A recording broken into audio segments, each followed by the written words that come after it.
that microphone is on. Welcome, everyone. Glad to have you all on board today. I'm your host, DrFox2000, and you are watching VolcanoX live stream. And let's be forewarned.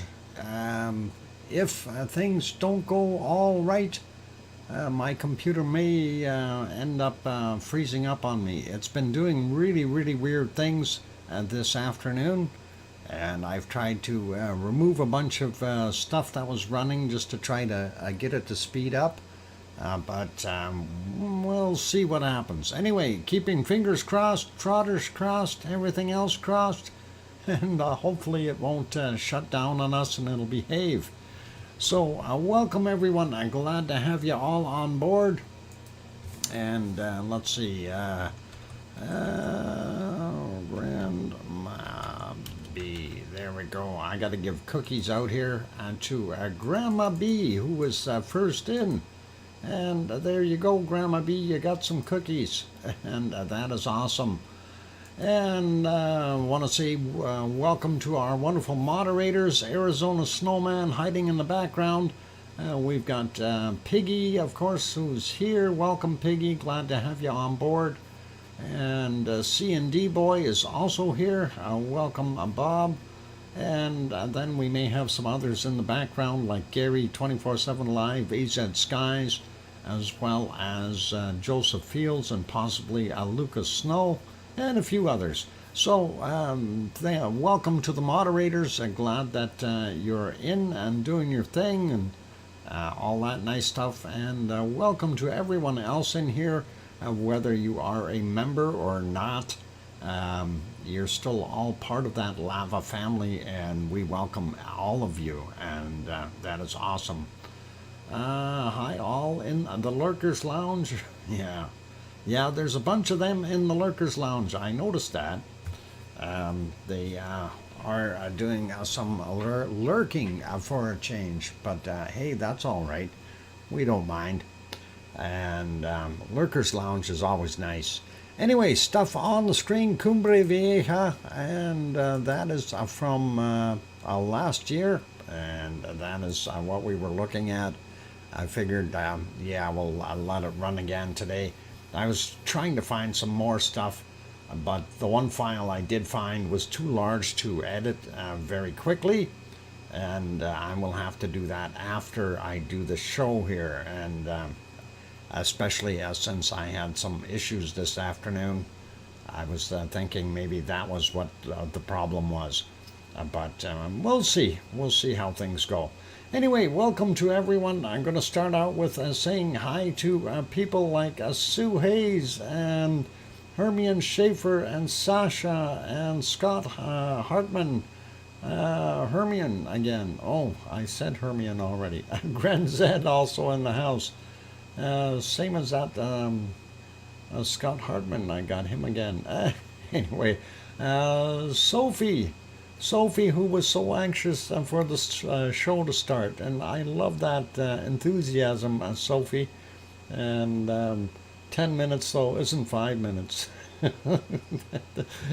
I kind of chuckled when I seen that. Anyway, welcome Sasha. We already got Grandma B. She got her cookies, and John Raper is here. Dominic FFM also in the house. Welcome back, Dominic. And going up some more, Tom Dice and Pepper. Piggy Pepper won't, what? Pepper kept me from being first today. Oh yeah, Pepper knocked the phone out of Tom's hand. Tom wasn't allowed to play yet. And welcome Andy, glad to have you on board. And scrolling up some more, looking for more wonderful names. And who else we got? We got John already, got Sophie already. Going up some more, and there's got to be some people in the Lurkers Lounge. Did I say Grenzed already? I think I did. But welcome anyway. And scrolling up some more, looking for more others. And who have we got? I know CVET was there. CVET69, welcome. Glad to have you on board. And we got Sophie, we got Grenzed, we got, oh, Maria, the Matoma. Welcome, Maria. Glad to have you on board tonight. And let's see, who else we got? Carl Fowler, welcome back. And hope things are getting better there. Tom Truelove also in here, welcome. And sliding up some more, looking for more wonderful names here. Let's see, we got Sue Hayes. Sue Hayes isn't green though, we gotta fix that. Connie Tyree, welcome, glad to have you on board. And scrolling up some more, looking for more wonderful names. Tetra is here, welcome Tetra. And who else we got? I'm all the way to the top. I don't see anyone else up there. Philomena is here. Welcome, Philomena. Glad to have you on board. And Henry Nelson easing into the recliner. Okay. I wish I could do that and watch one of these shows. That would be really, really cool and awesome, I think. But unfortunately, I'm not so lucky. I'm always busy when the show is on for some reason. I just don't get it. But anyway, it is what it is. Did I miss anyone else on the bottom? There's really not that many people in here today, so that is okay. Hey, Colin made it in. Welcome, Colin. And it is an awesome show. Thanks, Henry. I'll have to try to figure out how I can sit back and watch one live. That would be awesome.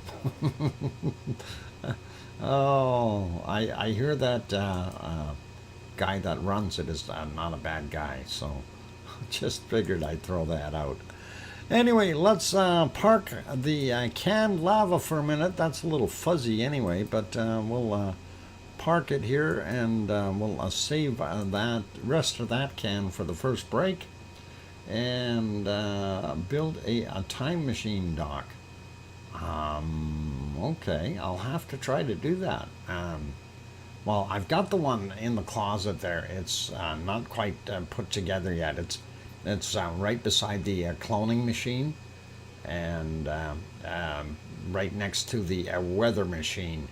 And all of them are, projects in transition here, but still haven't got anything. Sharon Stewart, welcome. I'm glad to have you on board. And who else did I miss coming in? Yeah, so yeah, I do. I have the cloning machine, and I have the other one that's in there is the teleporter. It's in there as well. So the cloning machine, the teleporter, the weather machine, and of course the time machine. Those are all projects on my shelf there, and I'm working on them, guys. I'm gonna finish them all eventually. Right now, I just don't have the time. Oh, hang on. If I get the time machine fixed first, I'll be able to have all the time I want. Don't confuse the teleporter and the cloning machine. Uh-oh. Has that happened to you, Tom? We've seen that movie. Oh boy. End up turning into a fly. Oops. Something like that. Anyway. On screen right now, you see the wonderful city of what? You forgot your mod Poppet Paws coming around a screen. Sorry, Poppet. I didn't mean to forget you. I haven't seen you in there for a while, so I just kind of accidentally forgot. Sorry, Poppet. I promise to whisper a little more. Oh, poor Piggy probably just got clawed. Oh, we'll see what happens if she can type after that. Oh, I hope it's okay. Anyway, let's look at what it looked like about 6 or 7 hours ago there in Iceland. Wasn't very bright. Eek going off. Uh, okay, I hope that Poppet is okay there. Anyway, this is what it looked like earlier in Iceland. There you can see downtown Reykjavik, and a little bit on the cloudy sky kind of thing going on. But no piles of snow on the ground or anything like that. So hey, that's pretty cool yet. And we don't mind seeing that if we put that one back to live, and that is real time. And then I'm going to go to the other one here, and we'll back that one up about 7 hours as well, and give you a nice sunset from Iceland. And that should be right around here. There we go. And they did have some nice looking sunset sky in the background there, pretty awesome. And of course, you can see the regional airport runways down here, and of course, some of the churches and stuff. And downtown is actually over here, so pretty cool and pretty awesome shot. I thought it was nice, and we'll slide that back to live. Pop over to the other one, and of course, this is supposed to be where our Katla is, but I don't think we're going to see Katla today. And this is about, what is this, 10 hours ago roughly, 9 hours, 14 minutes ago. And you can see the edges of the ice fields there, but really nothing major popping out. And that's kind of what we got. Is it full moon? I don't know. It might be close to it. I do believe very, very close to it. They did have the eclipse last night / this morning, so it likely was a full moon, and or still is. I don't know. Somebody might inform us of that. So.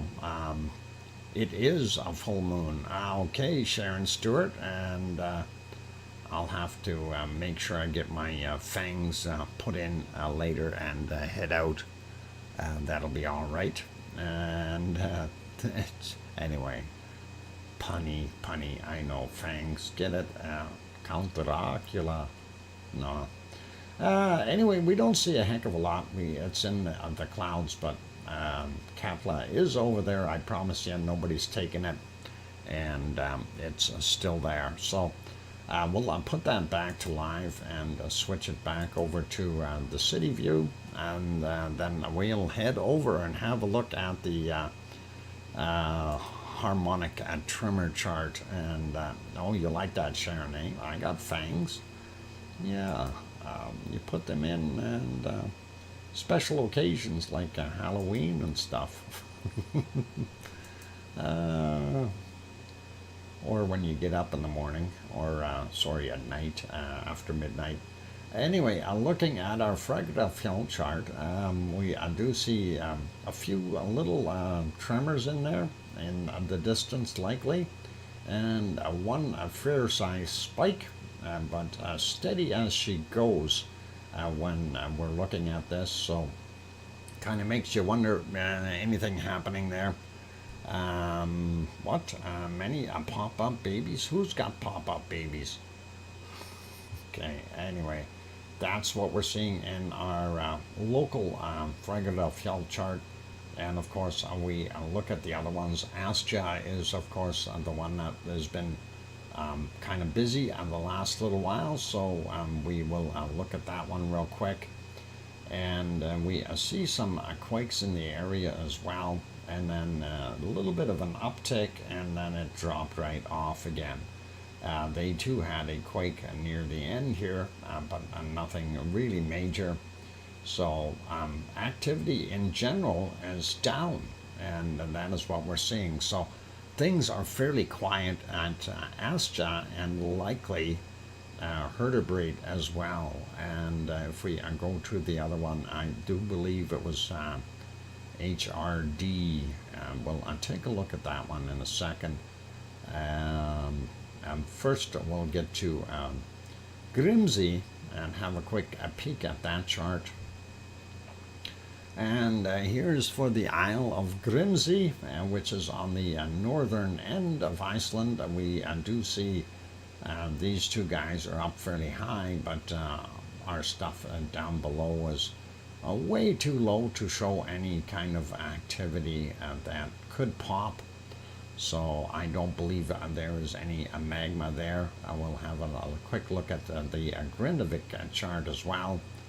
And Grindavik is up and down and up, and we are not sure what it's doing right now on the purple and the green, of course, and then we see on the blue downward trend, and that is telling us that we're not going to see any eruptions. We do see that same spike in the area, same as Fuego del Fjall, and some little ones down on the bottom here. So we do have some local activity, and nothing much.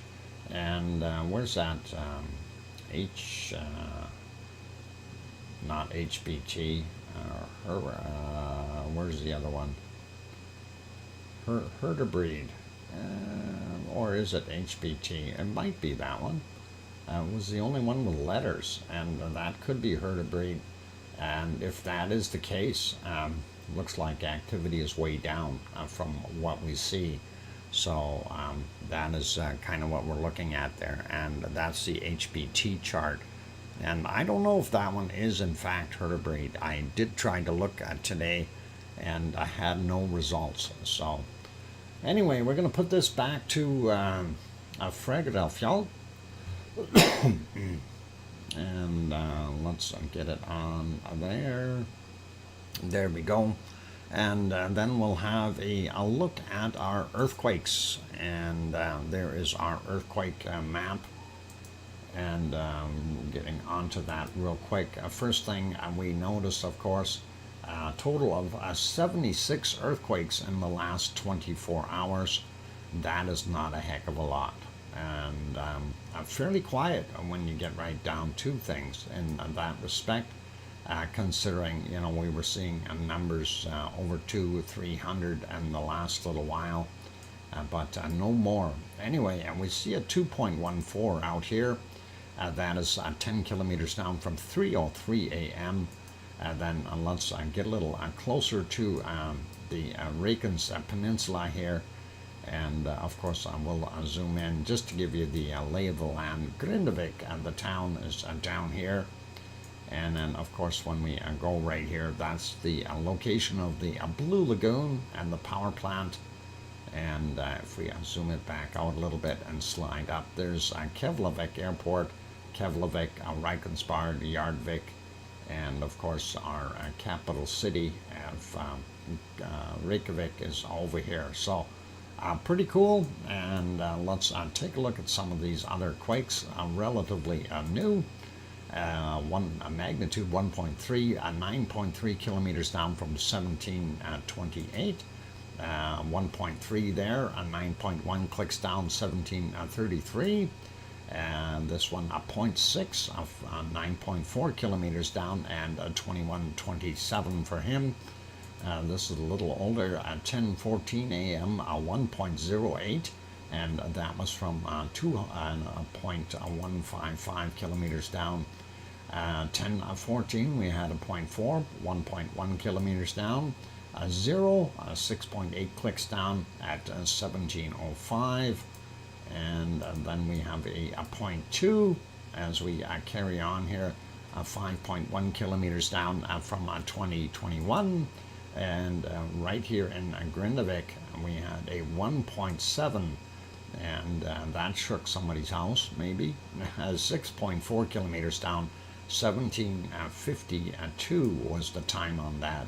I doubt that they even felt that. Maybe a little rumble, but nothing much. Anyway, 0.27 for this guy up near the power plant, not too far away. Anyway, 3.1 kilometers down from 1:21 a.m. And now we'll get over to our Fuego del Fjall area, and here's Siggy Fisher, and Ragnar would be right here. And looking at that, the only one in here from today at 11 a.m., 0.32, very small.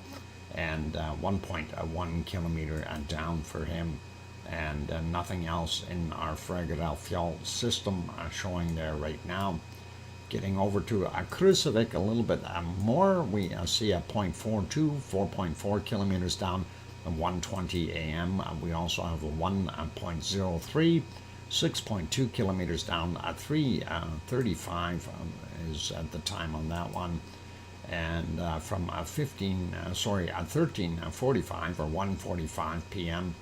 1.13, 5.3 kilometers down for him. This 0.5 is 5.9 clicks down, 3:33 in the morning, and it's sliding over a little bit more, a 0.46, 7.75 kilometers down, 1:08 a.m. for him, and we'll slide up some more here, just to zoom out, give you a better idea where we're at, and that's 10:49 for a magnitude 1.35. 5.5 kilometers down. Then we had a 1.06, 4.3 kilometers down, a 4:35 this morning, sliding down the coast a little bit, and we see a 0.5, 5.2 clicks down, and that was from 1736, and here we are very close to the unpronounceable name, a magnitude of 1 and 5.6 kilometers down. 12:39 for him, and 2.1, 1 kilometer down from 22:07, very close to that. And then we see a 0.7 a little further south, 17:01 for him, 8.8 clicks down. And over here at Katla, they had a couple, 2.5, 5.2 kilometers down, 20:25 for that guy. And the other one is a 0.8 from 9.6 kilometers down from 1:40 a.m. So a busy area, but nothing really major. Looking over here at Grimsvatn, and we do see this guy here, 8:38 a.m., magnitude 1.8, 1, and that is 1.1 kilometers down for him. And a bigger one, 2.2, 135 meters down, 6:04 a.m. I'm not sure if that is a ice movement or what it is. And that is at Grimsvatn. And then up here at Barnabunga, we've got a 1.06, 6.4 kilometers down from 10:22. Sliding up a little bit more, we don't see anything directly around Asja, which is really odd, and we do still see that little swarm there. And of course this guy here, 1:45 a.m., 2.01, and that is 430 meters down. Not sure if that's going to indicate anything. Anyway, going to zoom into that swarm a little. I'm going to grab a few random ones here just to see. 1936 is the time on this, magnitude 1, 4.2 kilometers down. 0.34, 1.1 kilometers down, and 5:44 a.m. for him. 0.2, 5.2 clicks down at 13:31. And this 0.7, 1 is half a kilometer down, or 546 meters. 6:58 a.m. And let's see, this guy 135 meters down. This is odd. These are getting very shallow, 0.85 and 7.56. Maybe it's the calm before the storm. We'll see. The one right beside it from 10:42, though, 0.4, and that was 5.5 kilometers down. Looking at these other ones here, 0.76, 4.3 clicks down, 7:26 this morning. 1.1, 4.4 kilometers down, 18:18 is the time. And a 0.7, 4.2 clicks down from 17:34.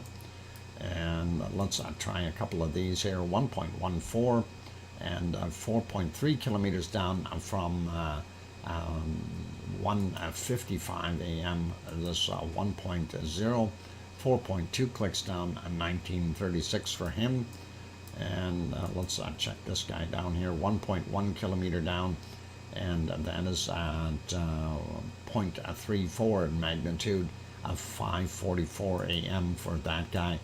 Now, one of the things we could be seeing, because that area did have an uplift, it could be retracting right now, and that's why we're seeing some of these shallower quakes. Just saying, I don't know for sure. Anyway, 1.18, basically 1 kilometer down, 4:45 a.m. 1.1 there, 1.4 kilometers down, 3:32 there. And let's just grab a few random ones there. Here's another 1.1, 6.1 clicks down, 17:25 for him.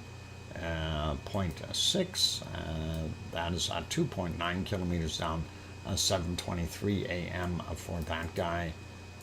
We'll grab this 0.94, 3.4 kilometers down, 44 minutes after midnight. That 0.42, I should say, 3.5 kilometers down, 1:22 a.m. So really nothing popping out there. What about these new ones here? They're all shallow, but we'll take a look. 0.9 for 0.1 kilometers down, 18:53 for him. 0.7, 3.9 kilometers down, 18:39. And we'll just test this 0.5. 5.5 clicks down, 18:49.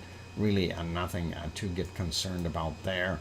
And we'll move up here and take a look and see what we've got on these ones real quick. This guy here, 0.48, 10 kilometers down, 11:13 was the time on it. 0.7, 10.5 kilometers down, 6 a.m. Then we've got from 22:10, 1.9, 4.2 clicks down. And there was another one buried underneath it. There it is, 0.5, 10 kilometers down from 23:42, very, very fresh. And then we have this 1.3, 5.2 kilometers down, 18:10. And an older one, 5 a.m., 0.96, 10 kilometers down, 1.8, 10 kilometers down, and just about 1 a.m. or 57 minutes after midnight, if you like. 1:30 a.m., we had 1.05, 10 kilometers down as well. So it gives you a pretty good idea of what is going on there in Iceland. We don't see anything out of the ordinary, unusual, or weird there. And things are calming. And as I mentioned, we got 76 quakes in the last 24 hours, which really is not that much when you get right down to things. That's kind of average, if you want to call it that. Not a heck of a lot of activity, really, when you consider that this island is right in the middle of the mid-Atlantic ridge, and there's always a lot of movement and wonderful things like that. Anyhow, let's leave Iceland be, and we will pop over to our next one, and that is over in Sicily. There's this wonderful mountain called Mount Etna, and Mount Etna, of course, being snow-covered, it's also cloud-covered, and it's not playing nice with us today. That is Mount Etna right there, and low quality. Let's fix that. There we go. And yeah, now you get high quality clouds. How about that? Anyway, that's what it was looking like. I did have a little time lapse. Just made a short one here, and that was from about 9:15 in the morning onward. And as you can see, those clouds moved in very, very quickly. That was supposed to be, say, a normal, not a mournful? Normal, okay. Mournful, okay. Normal Icelandic growing pains. Yeah, that's all right. That's actually a good way of putting it, Grenzent. It is normal growing pains for the island of Iceland, and it is growing. Anyway, what you're seeing on the screen, of course, is Sicily and all those wonderful clouds zipping by, obstructing our view of wonderful Etna. And that is what we've got going on here. And it's not helping us. And that is Etna. There is about the best I can do for today from 9:14 a.m. And that looked not bad. Let's see. We do have enough time. We're going to show you a quick little time lapse from Fuego, and we'll go over to that one. Of course, this on the screen is Popocatépetl, but I wanted to show you the time lapse from Fuego, and we'll take a look at that one first. And of course, this is running at extremely high speed, and we try to cram about 4 hours into 2 minutes. So that's what we're seeing. And each one of these bursts, of course, is a pretty nasty eruption. And you see how far that lava is flowing down the sides of the hill. And that is doing a really extreme job at it today. And these bursts are a lot bigger than what we've seen in the past. And of course, it's really putting out material today, and that is awesome to see. I just hope nobody's getting hurt, and there's nobody getting in harm's way because of this. But it is a pretty awesome show to see Fuego doing this. By the way, the flashes in the background, that is actually lightning happening there in the area. It was stormy. And as we get to the daytime stuff here, you'll see the lava glow in a second or two. And it didn't look too bad right at daybreak. There you go.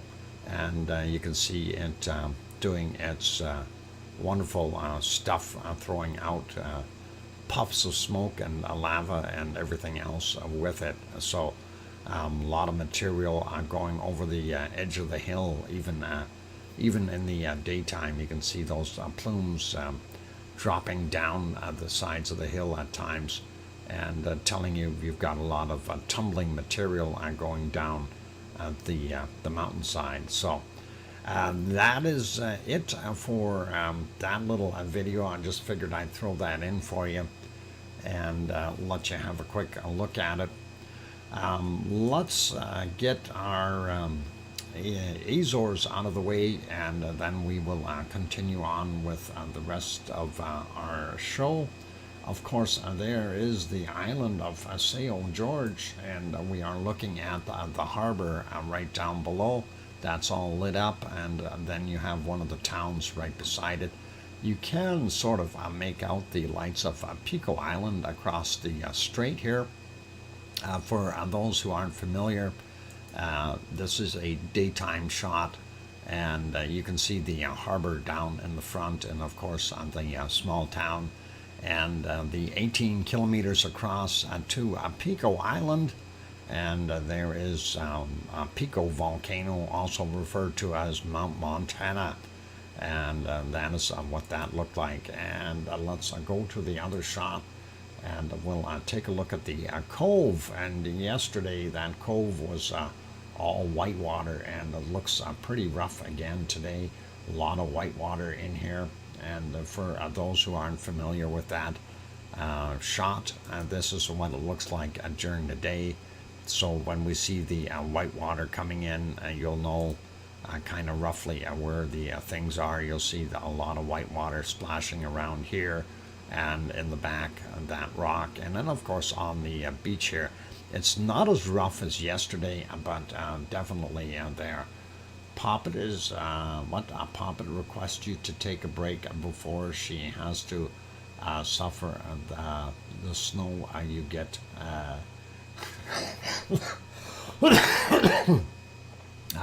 Yeah, sorry, had to cough. Trying not to laugh at that. Poppet, you are welcome to come here and a frolic in the snowflakes. Talk about payback. It's only a minus 16 degrees Celsius, Poppet. You'll be okay, I promise. Anyway, let's take a look real quick and see what we had for earthquakes there. And we'll make that map a little bit wider. There we go. And okay, we're done with that. All right, let's carry on. There were no earthquakes on St. George today. I'm going to refresh the other map here, and we'll see if we have anything happening at all. And we'll take a look and see. We'll make that map a little bigger. And there we go. We do have a few earthquakes in the area. And we'll zoom in. Of course, St. George is right here. This is Terceira. And of course, we do see these two out here. 15 hours ago, 2.2. 3 hours ago, 2.0. And they're still a little distance away from the fault line there. Zooming into Terceira a little bit. There's the other volcano that nobody really talks about. But Terceira has potential. Anyway, this is 4 hours ago, 2.0 there, and 9 hours ago, 2.4, reasonable size quakes. And I'm not sure if those are, let's see, 0 is the depth on that one, so a surface quake, and the other one also. And that is pretty cool, and just wanted to share those with you. Let's find that other one over here. Way out here in the middle of an old caldera. 11 hours ago, 2.1 is that 5 kilometers down for him, and that is it for our St. George area. And we'll zoom out real quick and kind of let you see the whole area. Of course, Portugal and Spain right here, Africa here, Eurasian plate, African plate, and of course the North American plate right there. On that friendly note, I'm going to put you back over on the canned lava, and I am going to go take that break before Poppet does realize that I'm still talking when I should be doing other things. And we got our little date thing cramped up there on the bottom. We turned one of them off. The one is embedded in the video already, so I can't change this one. Anyway, for those good folks who are here, if you have not yet hit that like button, and I see there really aren't that many people here today, so please give it a shot if you haven't done so already. Also, if you're sitting on the outside and wanting in, by all means hit that subscribe button, and you can get into the chat within a minute, and should be good. I also see Eddie Orturo just got here. Welcome, Eddie. And on that friendly note, I'm your host, DrFox2000. I'll be back in about 5 or 6 minutes. Don't go away. Keep smiling and play nice with the lava. And no throwing big lava boulders at each other. Please. Those hurt. I'll be back.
And there we go. The microphone is back on. Thank you for the welcome backs. First one there is from Hermione Schaefer and Fluffy, and then Sue Hayes.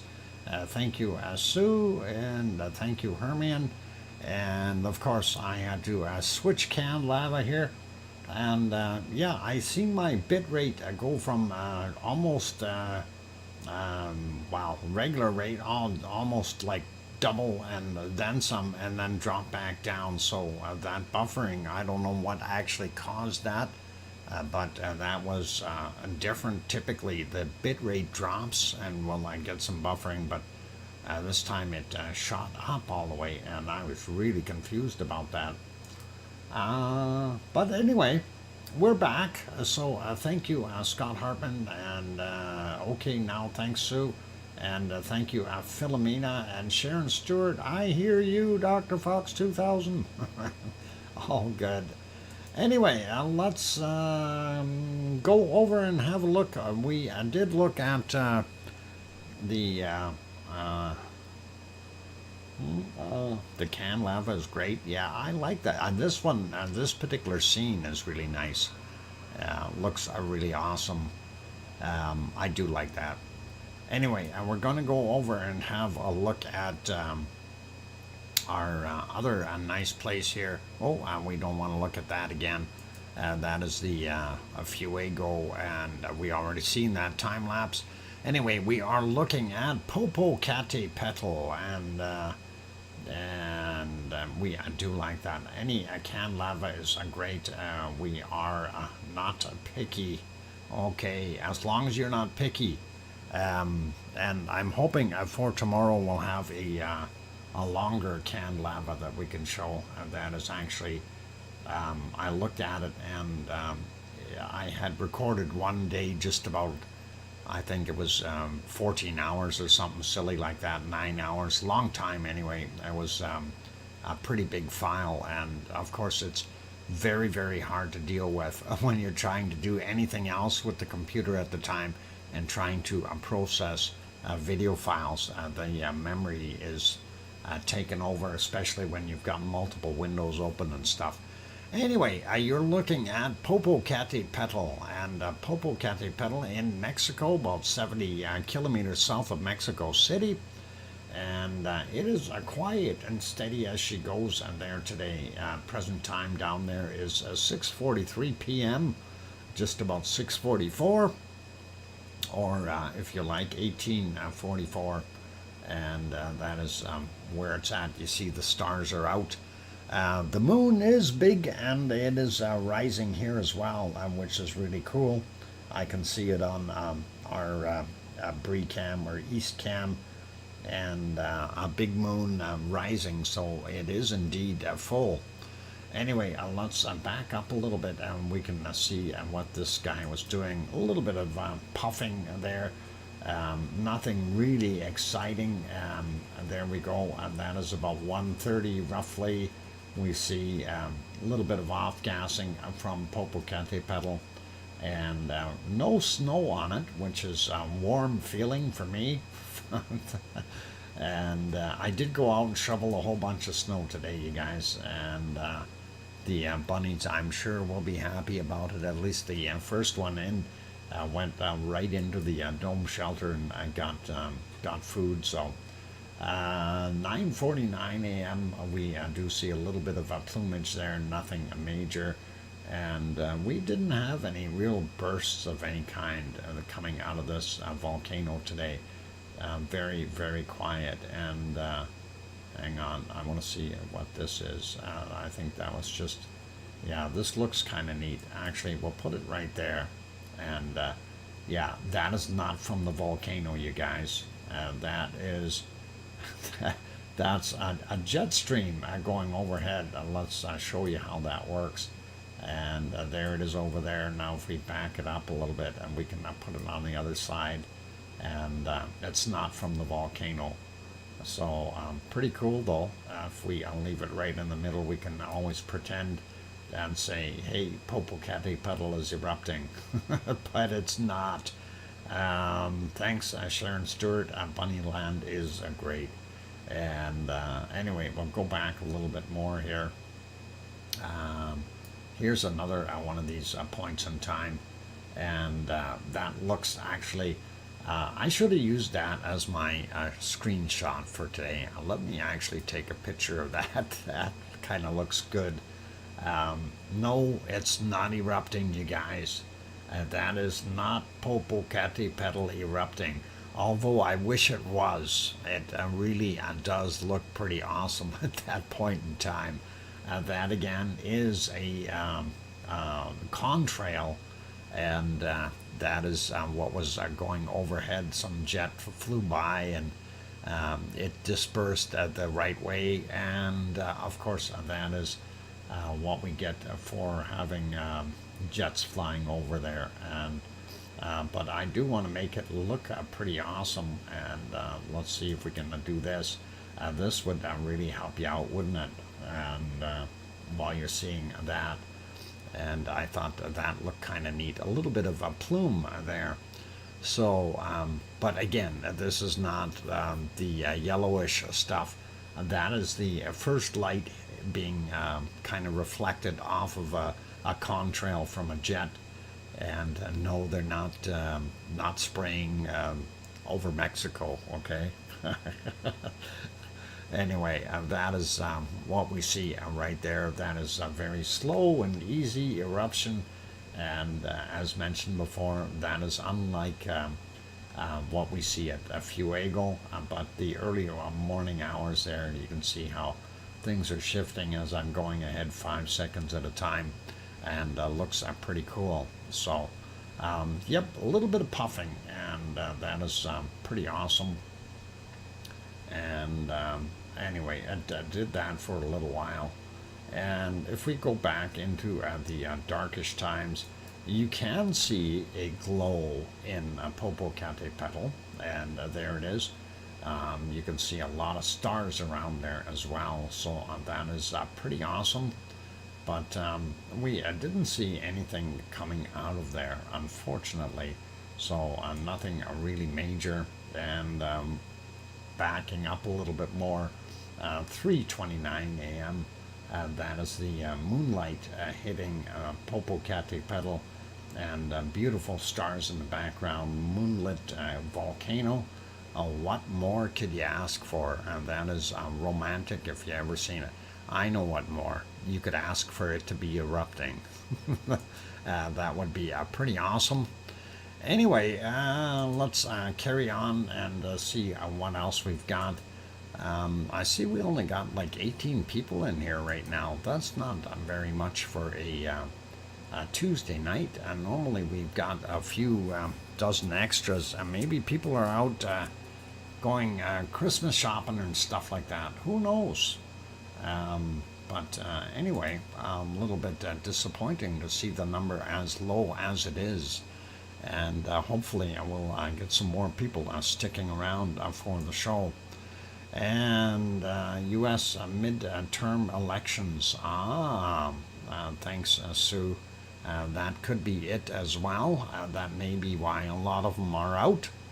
And Tom had mentioned that over in the other stream, that there were people out, gone out to go vote and stuff like that. So very, very interesting for them to be doing that.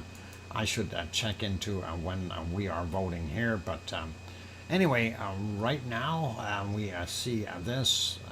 This is, of course, buffering a little bit, but it is at 1850, and that is the right time. And we do see a little bit of a shot coming out of Popocatépetl. There it is from this view as well, and we do see it. Some cold clouds up top here, but not very much activity. And of course, the moonlight is going to light that up nicely tonight, and really cool. And that's why it's so bright out yet, by the way. It is the moonlight that just popped up there for them. And let's go over, we'll leave Popocatépetl be, and we'll go over to Fuego, and we'll make that live. That is what Fuego is looking like right now, and I want to just get to the sunset time here, and that would be right around here somewhere, about an hour ago or so. It's still in color, and if you watch that plume, you see some of the red lava in there, and lava chunks flying down. So that is pretty awesome, and that was from 1737 is their time, and there we go. You see all the dust trails down the side of the mountain, and you know that this volcano is erupting, doing its thing. So that is about an hour ago, or a couple of hours ago. What is it? Hour and 15 minutes ago. And that is what it's been doing all day long. So it's a busy volcano, and let's see if we can get to this eruption here. This one was from about 5 p.m. Their time, and this was one of the bigger blasts. Actually, let's let it start by itself, just so you can see how quickly that came out, and some of the chunks that are flying out of there. You can literally see those big globular chunks flying out. And of course, I noticed the dust coming down the side of the mountain. Those are big chunks of lava, huge, and boulders and stuff flying out of there. And you'll see how much dust is coming off of the volcano. So of the material that has rumbled down the sides really did a pretty nasty job for it. So that is what we were seeing earlier. And of course, you know, there are many other people showing you know, that this volcano is going. I'm not going to get into what's going on over it afar or anybody like that, but I heard some funny reports of they might have been hacked or something. Hopefully they weren't, but porn links and things like that coming through. So anyway, I will leave that alone.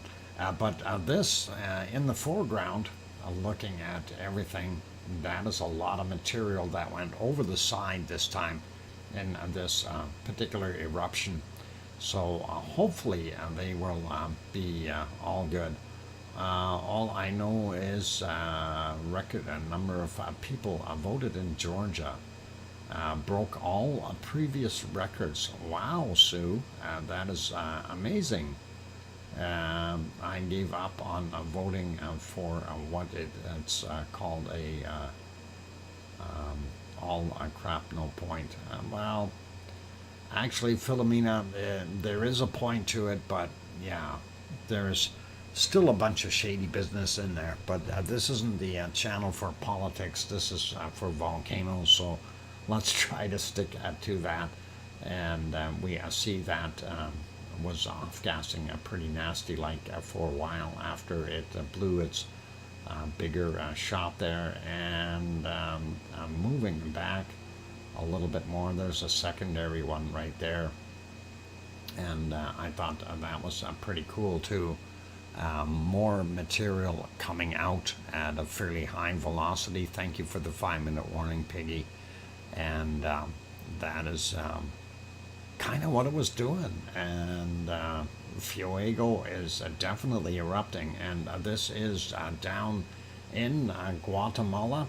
So if anybody wants to go down, you are more than welcome to have a peek. It is there.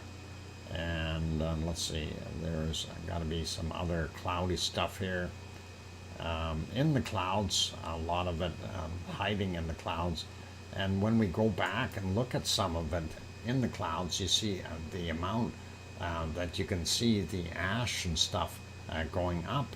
And even though it's in the clouds, you can tell that was a pretty nasty eruption coming out of there. Unfortunately, the clouds were in the way, so you couldn't see too much for a long time. And if we back all the way up here a little bit more, we'll get to about here. This is about 9 hours and 20 minutes ago, and that is at 9:35 roughly in the morning. Oop, let's back that up. Now, I don't know if I seen lightning there or not. And maybe not. No, it was just on my screen.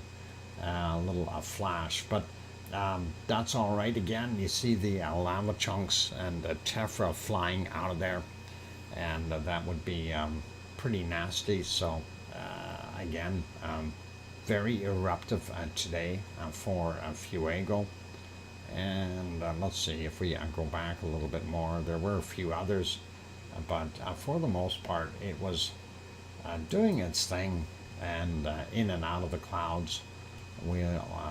Yeah, here's another big blast. This was at 7:14 in the morning. Again, you're seeing big chunks of tephra flying out and taking a long time to hit the ground.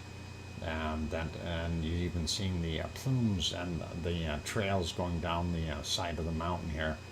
So some of those are very, very large chunks, and very scary if you were very close to it, and you don't want to be, and trust me on that. This camera is about 7 kilometers away from what I understand, and it's located on a different mountain, so they should be pretty safe there. But yep, big blasts and really doing their thing, and we know it does what it does, right? So pretty cool, pretty awesome. And that is Fuego for today, you guys. I'm going to put that back on live, and of course it is still cooking away, and definitely worthy of keeping an eye on it if you are into Fuego. Quick peek over here at Merapi, and Merapi is not really going to make us happy, but we're going to look anyway. Backing up a little bit, we do see it earlier, and they had it big screen, fairly a nice picture of it, and that is 7:08 a.m. Lots of smoke coming off the top of the mountain, and in multiple places. So Merapi may be picking up a little bit of steam, no pun intended here. Maybe some lava. And if we back up, that pluming and ash throwing and whatever else had been going on for over an hour, if not a little bit more yet.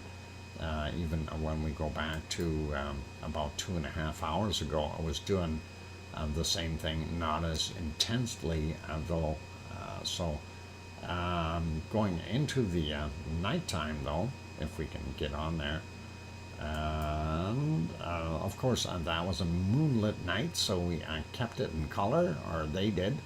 And 3:11 a.m. we do see that it was continuing to do its thing. Let's see if we can improve that quality a little bit. I see it knock me down again. Mind you, they were still a little bit on the fuzzy side. If we go back even a little bit more, we see what it was doing. You can see some stars out, and if that's what it's doing, I wonder if we're going to see some magma come out of there. It could be clearing the pipes right now, and once all the gas is out, we'll possibly see magma. Fingers crossed, and that is pretty cool. And I think I'm going to leave it there. It is a break time. A quick peek just to let you know that we're not seeing anything over at Ruapehu. It is raining, and Gren Zed even told us that. He said up on the northern parts of the North Island of New Zealand, it's raining like cats and dogs. There's about as good as what we're going to get today for a shot. And there you go.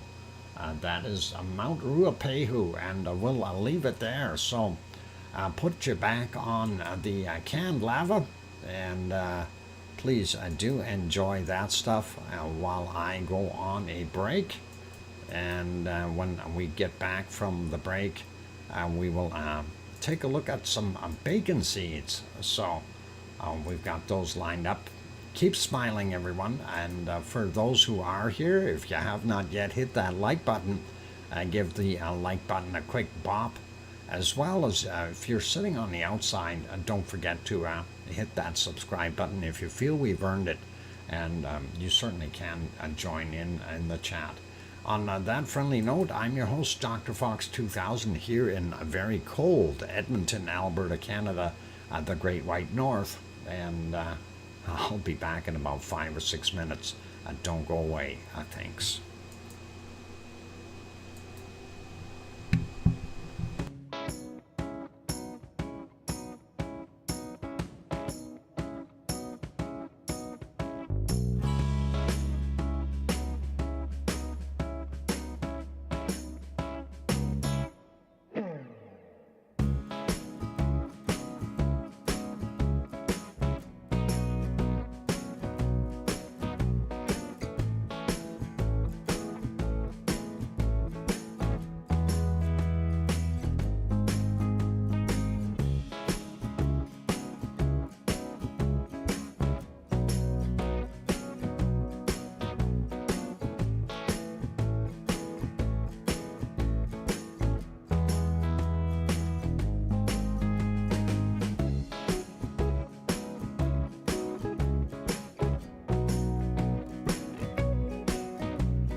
And that microphone is back on. Welcome or welcome back, everyone. Glad to have you on board. I'm your host, DrFox2000, and you're watching VolcanoX live stream.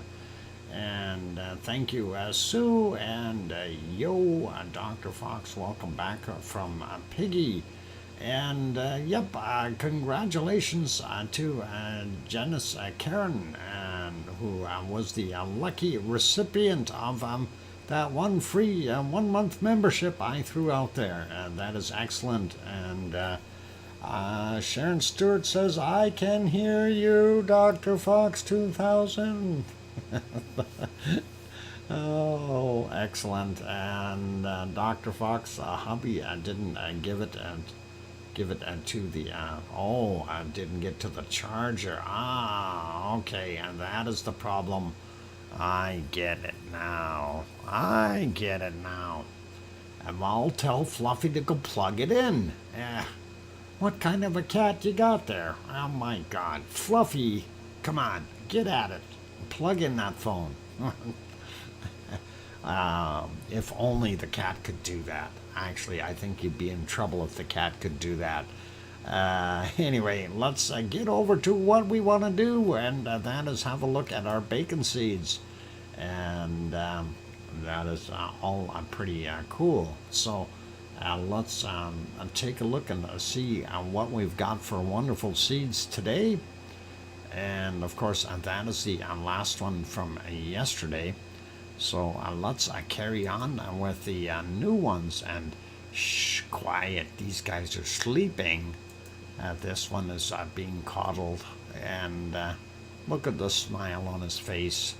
He's very content being held, and very quiet, and very awesome looking little piggy. And let's go to our next one. This one was rescued from a crate. Oh, no wonder it's smiling. It's out of the crate. That is really good. They shouldn't be in crates. They should be out free and enjoying their life. Like these guys, use a brother or sister as a pillow and just smile and snooze. There you go. And that is really, really neat. Eyes closed and nice nap time. And of course, a piggy pillow. Piggy pillows are better than regular pillows. Anyway, let's have a look at our next one. And that is another one sleeping. What's with the lazy pigs today? This one is dreaming, and I'm not sure what he's dreaming about, but he looks like he's content. I don't see any pain and suffering there. A sibling pillow. This one here, though, has got his own. He's enjoying, and it just makes a guy want to curl up and go to sleep. Hey, Henry, you can't do that yet. You got to watch the rest of the show here first. Anyway, I get out there and play a little bit, just like these guys, and they're laughing away and saying, yep, I'm playing. Look at me and my fat belly. Anyway, pretty awesome to see these guys, and they are indeed enjoying. I have transparent eyelids, maybe. Transparent eyelids. So if you watch with your eyelids closed, can you type with those eyelids closed as well? That is just a curious question. Many talents there, Henry. And of course, here's our next little one. This one is getting ready to go down for a nap. He says, okay, bed's already made, and a nice clean blankie, and we're going to go lay down now. So good night, everybody, and smiling, of course. And that is really, really cute. All right, second last one for today. And here's one that's snoozing already. He's enjoying the warmth of the sun and the brick wall. And he fell asleep sitting there or standing there and going, oh, this feels so nice. And just makes you want to sleep. Oh. And let's, bricklayer, yeah, let's get to our last one of today, and that is this one. Whoop, he's having some fun out there, frolicking while everybody else is sleeping. He's out truffling and stuff like that, looking for truffles. Uh, anyway, yeah, spots. You can't spot him in that field. He's all green, and that looks pretty awesome as well. So that's our bacon seeds for today. Thank you very kindly, Peggy, for sending those in, and really do appreciate that, and we all enjoy them, and that's awesome. So thank you again, Peggy. Very kind of you. Okay, let's carry on with our stuff that we want to take a look at. Bacon seeds hidden in the grass seeds. Oh, yeah. And there is a Semarin as we take dropped, and now it's gone nuts. All right, something going on. I hope my computer doesn't die out here. Hopefully you're not buffering too badly, and it should be back to normal right there. And let's back this up a little bit and see if we can see anything from Semaru today. Semaru should be fairly busy or fairly active, but well, there you can see some pluming coming off of it. Not the greatest of shots. And going back in the wee hours here, that's kind of what we're seeing, and it was buffering at the time. I want to see if we can get that quality up just a little. 240, yeah, 360. Let's try 480. Come on, you guys. There it is. That's up as high as it goes, automatic. But still fuzzy looking, unfortunately, and that is from the wee hours, 4:14 a.m. And we don't see a heck of a lot. You can see a little bit in the black and white here, but nothing really showing up and scaring us. And hopefully we'll be able to see something else here. And really nothing really showing up here at all. Now, I did try to get and bring up Krakatau. And of course, the Indonesian volcano monitoring guys are not showing the cameras on it, and we're going to try to refresh just to double check. And no, they still aren't. So we're going to leave that idea alone. Actually, at 4:15 a.m., you do see a little bit of lava up there on top of Semaru. But we did have one nice picture that we wanted to share of Krakatau, and thank you, Sue, for bringing that to my attention. And that is this guy, of course. And there is the Krakatau's newly formed dome that it has made over the last little while. And of course, you can see the awesome glow of lava within that dome, and that looks pretty cool. So maybe this thing will grow a little bit, and we will get to see it become big and strong like Krakatau, or Krakatau. Yeah, Krakatawa. Maybe another 5-10 years it'll be really, really big and tall. So anyway, thank you for again, Sue, for bringing that to our attention and getting me to load that up. And of course, that is from volcanodiscovery.com. I do believe should be getting the credit for that. Let me look at that. No, it's volcanodiscovery.com, and that's the guys that have it on their site. So pretty awesome looking, and very, very nice. And that should be it for there. let's go over to Japan and see what Japan is doing. And we'll have a quick peek at Sakurajima. And Sakurajima, of course, should be working away. Big plumes there at Sakurajima. And let's get the quality up. There we go. That should be better. And we see really a big white, puffy, fluffy clouds coming out of it, and makes you wonder what the heck is this thing doing.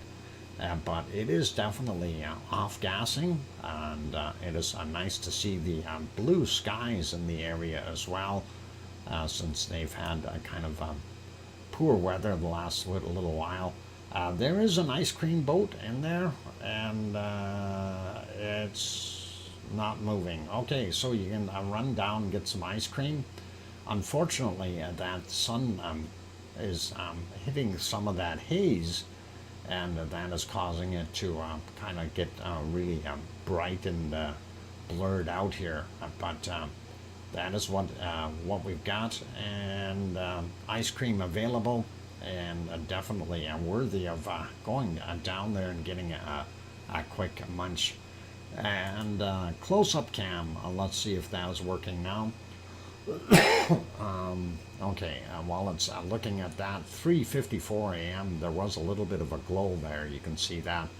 But let's see if it'll go to live. And that is the live shot, although it's still buffering for some reason. And it hasn't stopped doing that. Hopefully it'll do the stop thing. Anyway, that's kind of what we see there, and not very good visibility, but we know it's there. It's doing its thing, and not going to worry about that. And that is the puffy clouds that are being released by it right now. And next one is, of course, Aso-san, also in Japan. It's a whole bunch quieter today as far as the amount of steam coming out, and I'm guesstimating that we're not probably and haven't got too much rain in the last little while. There it is, up to date. I'm glad they fixed that, and that is a much better looking picture. And we still see it though, steaming off.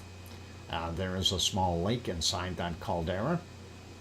And of course any bowl will hold the water in, and of course the floor being heated up from magma way down underneath there is causing the steaming, and that's kind of what we got right now. So that is Sakurajima for you, and let's see if we can find a Taal volcano. Taal, where are you? You're so tall, you should be right there. And I do believe I have found a Taal, and I'm trying to get it to be live by the time we get there. That would be nice. And quality is right, but let's go over there. It's buffering a little bit, but don't let that disturb you. We'll see if it'll stop buffering in a second. Hit that live button again. Oh, and now the screen went black. Oh no, I bet you it's going to throw commercials in there. Anyway, while Taal is doing that, let's go over to Yellowstone. And that is what it looks like at Yellowstone National Park right now. An empty parking lot, and very distant geysers going off. And very, very hard to see any of it. And I'm going to try to refresh Taal so we can get back over there. Yeah, Yellowstone really isn't the place to try to look at after hours or late in the evenings, because yeah, it's a Sasquatch party. They're all over at the lodge having a big party, and that's kind of what we've got going on there. Alright, I hit refresh. Why are we not refreshing for Taal? I hate when that happens. And Yep, I see it doing things, but it's not doing what it's supposed to, and that is reloading the site, waiting for a YouTube to transfer. I wonder if my internet is frozen and something like that.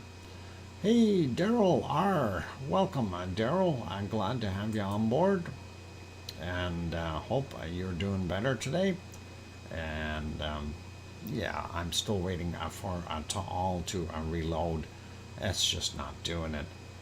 And let's leave all be, and we'll go over to Hawaii, and we'll see what we've got going on in Hawaii, and hopefully that won't be buffering as well. Anyway, Hawaii current pictures today. We won't see anything that is old, unfortunately, because of my troubles with the computer here today. We're kind of stuck in between a rock and a hard place, like maybe a rock and a volcano. As we see, the lava level continues to be very, very low. This end, of course, of our lava pond, and this lava pond, of course, is inside the caldera of Kilauea, and there's a lava tube that feeds it from this end here, and along the edges you can see some glow spots. Some of the bigger glow spots, of course, are indicating that we've got some gas bubbles coming up and breaking the thin crust layer on top as the lava drains out into the abyss of the unknown somewhere down below. But close the what fields and tabs that you're not using or already shown. Grenzed, if I do that, I will never find them again. That is a lot of work. And to do a complete setup will take me close to 8 hours, okay, to get them all back into the software. And I can't do that. Otherwise, I'm basically foobarred, all right, for a lack of better words. Foobar is self-explanatory, although I'd like to, but we can't. Anyway, that is what we're seeing there right now. Toe area, not very much lava in it. We don't see the cracks over here, kind of pushed that back together, but we do see these cracks continuing to get wider and wider, and some of that material on the edges here continues to fall in. It does look like it cleaned up a little portion here, but we're likely going to see this all topple over and fall into the lava pond as well. And I have 60 or more tabs open on one browser. Wow, that's a lot, Sharon, and yeah, we got to be careful. Anyway, this is again a current picture that is from the little more distant shot primary vent right in here, and of course then down here is where the little hornito is that has the lava tube in it and feeds the vent, but not that much lava going in. We do still see a little bit of smoke up here on the side of the caldera, and I'm still suspecting that we may have a little bit of a vent pipe in the background here, and that could heat up a little bit, and seeing what goes. And next picture, of course, is this one. Again, current stuff. At least I think it is. Yep, 1521 Hawaii time. And there is the toe area lava pond, of course, primary vent. And you can't see the hornito there or the lava tube today. And Pig Island over here, and not visible due to smoke. Quick peek at the, this is the thermal image, and that one showing from 1214. Let's refresh that so that one catches up with the rest of them. That should be around 15 something, and no, that's all we get. We don't get anything newer. And there's your Hornito, or the top of it anyway. Primary vent is right in here, lava pond, tow area, and the extra spot just behind Pig Island. And again, we're keeping an eye on this guy, and that is unusual to see it there, but it seems to be getting bigger once in a while, and hopefully it will. And a quick peek over at Mauna Loa, and that is from yesterday. Let's go and refresh that. There's today's, and that is really not any different, you guys. That is still what it is looking like, so pretty awesome, and quiet and peaceful. And I see it is break time again, so we will do a quick break. Put you back on some canned lava here. I just want to make sure there's enough in that can that we can keep going, and not quite enough. We'll back it up a little more. There we go. And we'll let that run from there. And for those good people who are here, if you have not yet hit that like button, please give it a quick bop. Also, if you are sitting on the sidelines, not subscribed yet, please consider subscribing if you feel we've earned it. On that friendly note, I'm your host, DrFox2000, here in Edmonton, Alberta, Canada. And I will be back in about 5 or 6 minutes. Don't go away. More show to come. Thanks.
And there we go. Microphone is back on.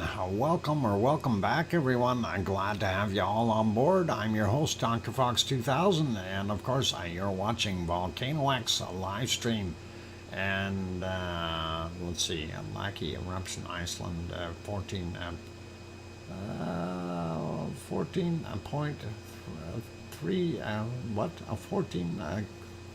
kilometers squared in 5 months.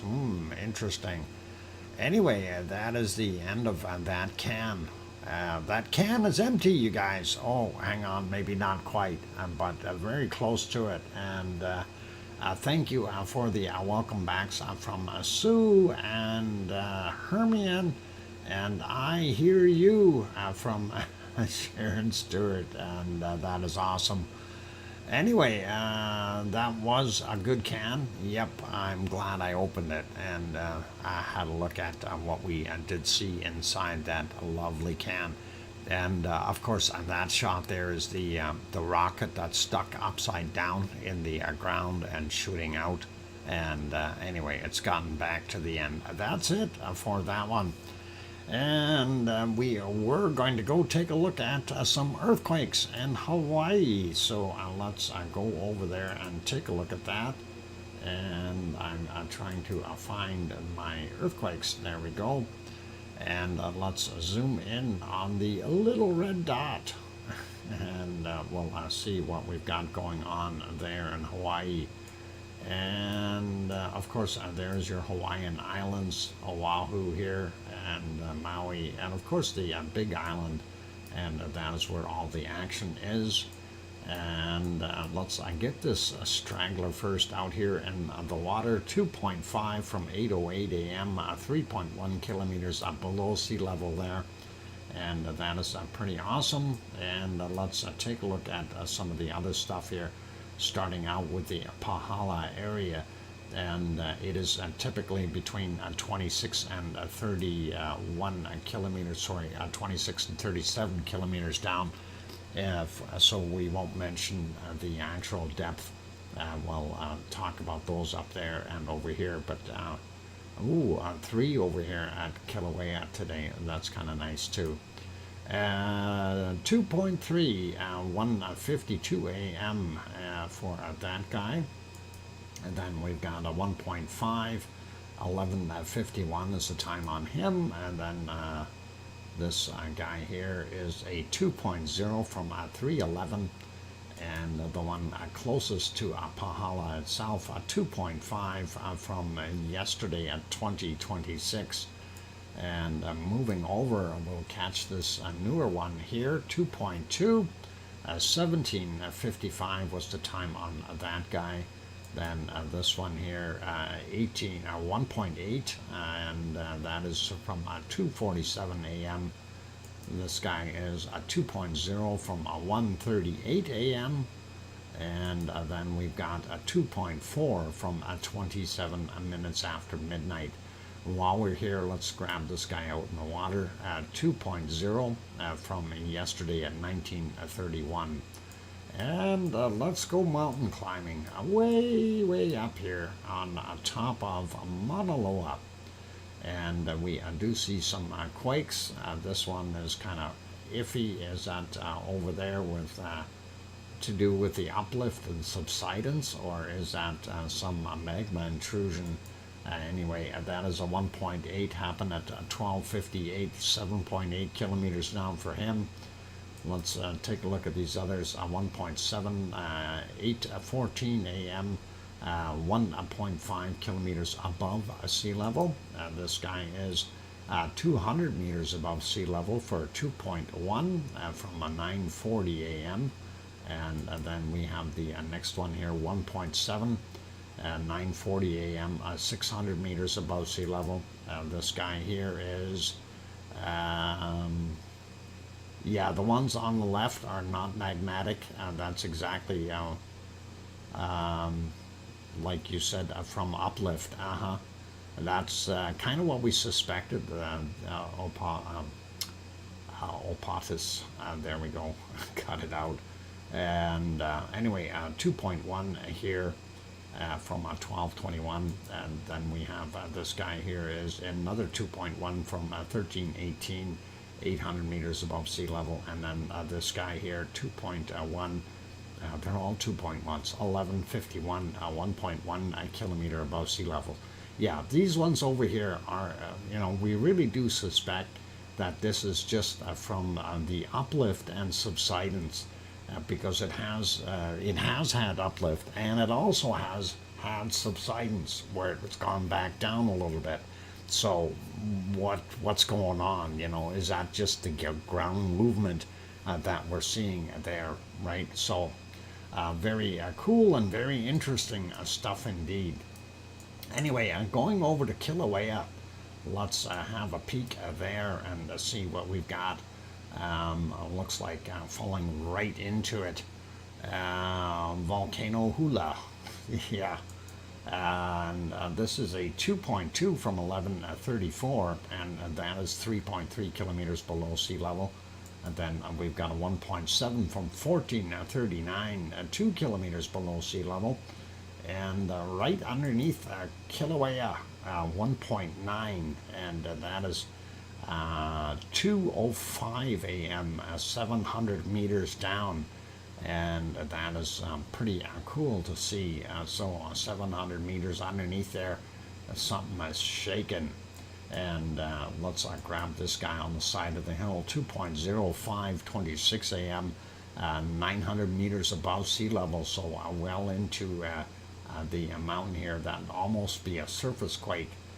And that is all we got. We got him already, so I'm not going to go over that again. But that's it for Hawaii, earthquake-wise, and really nothing too outstanding or too scary or impressive. But that's what we got. So let's zip around real quick, and we'll take a look at some of the other bigger ones. I was going to start off with this one. I'm going to do that anyway. Cuba, 10 kilometers down, 5.0 from 4:33 this morning. We do have this new one here in Peru, 5.1 from today at 18:15, and 42.7 kilometers down. Did I say, yeah, 10 kilometers down on that guy? In other words, they don't know. 42.7 for the depth on this 5.1. Sliding down a little bit more, looking at this, it's Bolivia, 4.1, 178.1 kilometers down, and that is at 4 minutes after 11 a.m. Then one here that's in Argentina, 4.0, 5:05 a.m., 10 kilometers down. And then we have this one here, 5.0, 1:51 a.m., 90 kilometers down for him. So that's kind of what we've got cooking in that area. Let's zoom in here. Nothing in New Zealand proper, and the Kermadec Ridge, though, had this little guy here. And that is a 4.7, 31 minutes after midnight, 121.9. Should be just 122 kilometers down. It could have been good. Dr. Fox, swarm of earthquakes up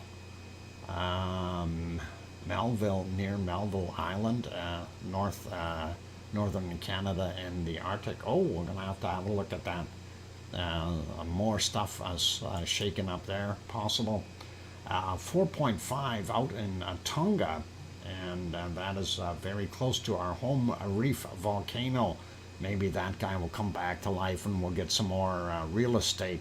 Anyway, that was from yesterday at 23:27, 197.6 kilometers down for that guy.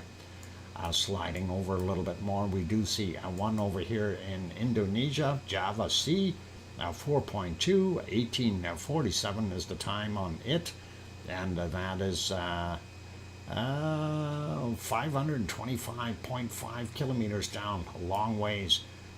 Everything is quieting down here in Ibu and Dacono's area, and let's see what we've got right here. 4.6 southern end of the Philippines, and that is 10 kilometers down, 4:16 a.m. This guy on the other side of the ridge, 4.7, 17:27, 10 kilometers down. and on the big island for the Philippines. Manila is right here, so this shaking 5.2, 7:30 this morning, 168.5 kilometers down, likely scared a lot of people there for their breakfast. And let's keep going up the chain here. 4.5, Izu Island area, Japan, and 13:56 was the time on this, 10 kilometers down for him. We don't see anything up top here in the Kamchatka area.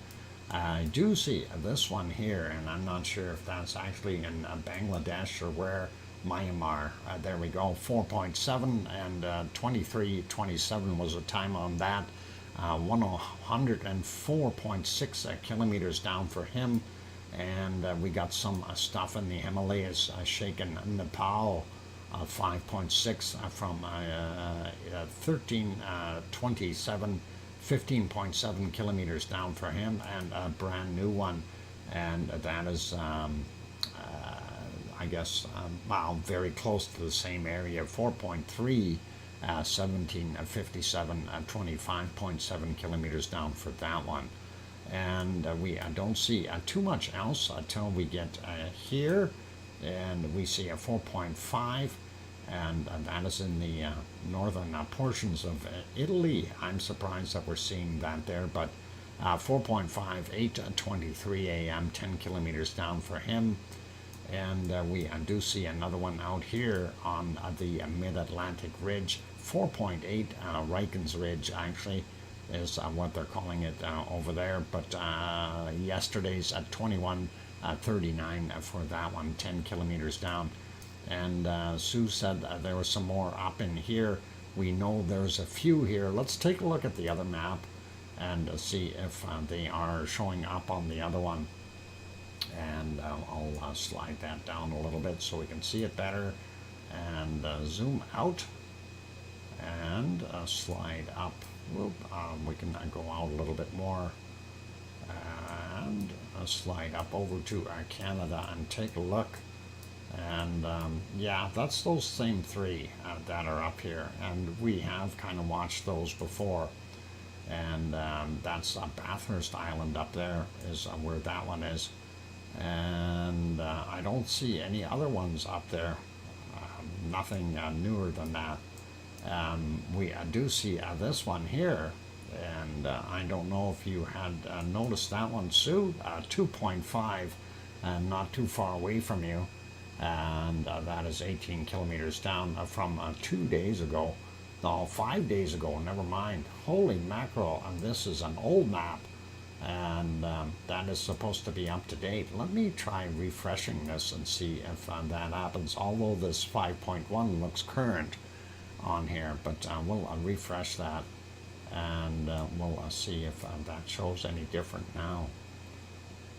Come on, map, move. And oh, they took the older ones away, and they're not even showing them on here anymore. Darn it. What's this one though? We got one here in, they call it southeastern Alaska, would have shaken a little bit of Canada, 3.05 kilometers down for that guy from yesterday at 15:27. So, yep, I don't see those. Melville Island, northern Canada, up in the Arctic. Yeah, I don't see anything else up there, Sue. So if that was there, it didn't show on either one of the charts. And yeah, these are already older. And I thought those were the ones that you were referring to. But that's okay. I'm not going to worry about that. And let's take a look at the Canary Islands, see if there's any little rumblings there. And of course, Canary Islands are a neat place. And we still have these two in the water here, and of course 4.3 from yesterday, 8:51 was the time on that one, and the other one here was 4.8, I do believe, and that was 36 kilometers down. The other one is 33 kilometers down, and 4:32 was the time on this guy, and that's kind of what we've got there. Let's zoom in and take a look. And is this not refreshed? I gotta refresh this again and take a look here, because this isn't right. Yeah, that looks better. We still got the same ones up there? Yep, they're still listed. All right, let's zoom in here and see. Hey, where's this guy come from? Happened today at 1803, and that is a 2.1 out in the water. Makes you go, And looking at what we've got for quakes on La Palma, we have this 1.3, just to the south, or probably a part of Cumbre Vieja. The new one, of course, 11 kilometers down, 7:23 a.m., 1.3 in magnitude. Then looking at a 1.4 here from 1503, 2 kilometers down. And then we also have a 1.6, and that is 2 kilometers down. That could be due to weight and everything, because that should be pretty much underneath those lava flows from Cumbre Vieja. That was at 1604. And then, of course, the last one, which is the one that's out in the water down here. And this guy, of course, is a 2.1, 16 kilometers down from 803. Settling or hydrothermal fluids. I'm figuring it's settling. Opatus is, I hope I said it right, yeah. That's, when we see those in there directly in the area right underneath the lava beds, that extra weight on there is going to take a time to settle down. Everything is going to actually get depressed in there, and I don't mean like a bad mood, but squished down, because you're putting tons and tons of extra weight on it, and eventually that will subside, and get higher pressures on it, and eventually turn into different types of rock and good stuff. Maybe diamonds in the future. If we have enough heat and enough pressure, it'll turn it into beautiful pure carbon diamonds. No. Anyway, I'll just never mind the diamond part. Quick look at our volcano map. Hey, look, lots of volcanoes in Iceland. Let's refresh that and see what we've got. And we'll take a look at the worldwide map here and go over it and see what else is cooking. And screen, come on. There we go. And it is slow. I'm definitely rebooting this machine after. Anyway, looking at Iceland, still normal, and of course here in the Azores still normal, and Michael volcano still there. Really nothing major change, no changes really. When you look at what we see on our eastern side of the Ring of Fire, nothing new. Western side, and down below here, Topao, and of course White Isle volcano still there. And of course, what I was saying about that one quake was fairly close to home, Reef volcano, that is right there. I was thinking it was a little closer, but close enough, and that might have shaken it. I want more eruption. We need more land there. And of course, Yasur still there in Vanuatu doing its thing. Indonesia, or sorry, Papua New Guinea still doing its thing. Indonesia looking pretty normal. Luolatak there, Raung, and then Semeru, Merapi, and Krakatau. And sliding up, Ibu and Dakono still busy and active. Taal really hasn't shown us too much of anything as of late. And then of course we have Mayon and Bulusan still showing as yellows there as well. Really, not that much coming out of them, other than a lot of SO2. Shima out here in the islands, still in orange. And then, of course, Suwanoshi Jima and Sakura Jima are still there doing their thing.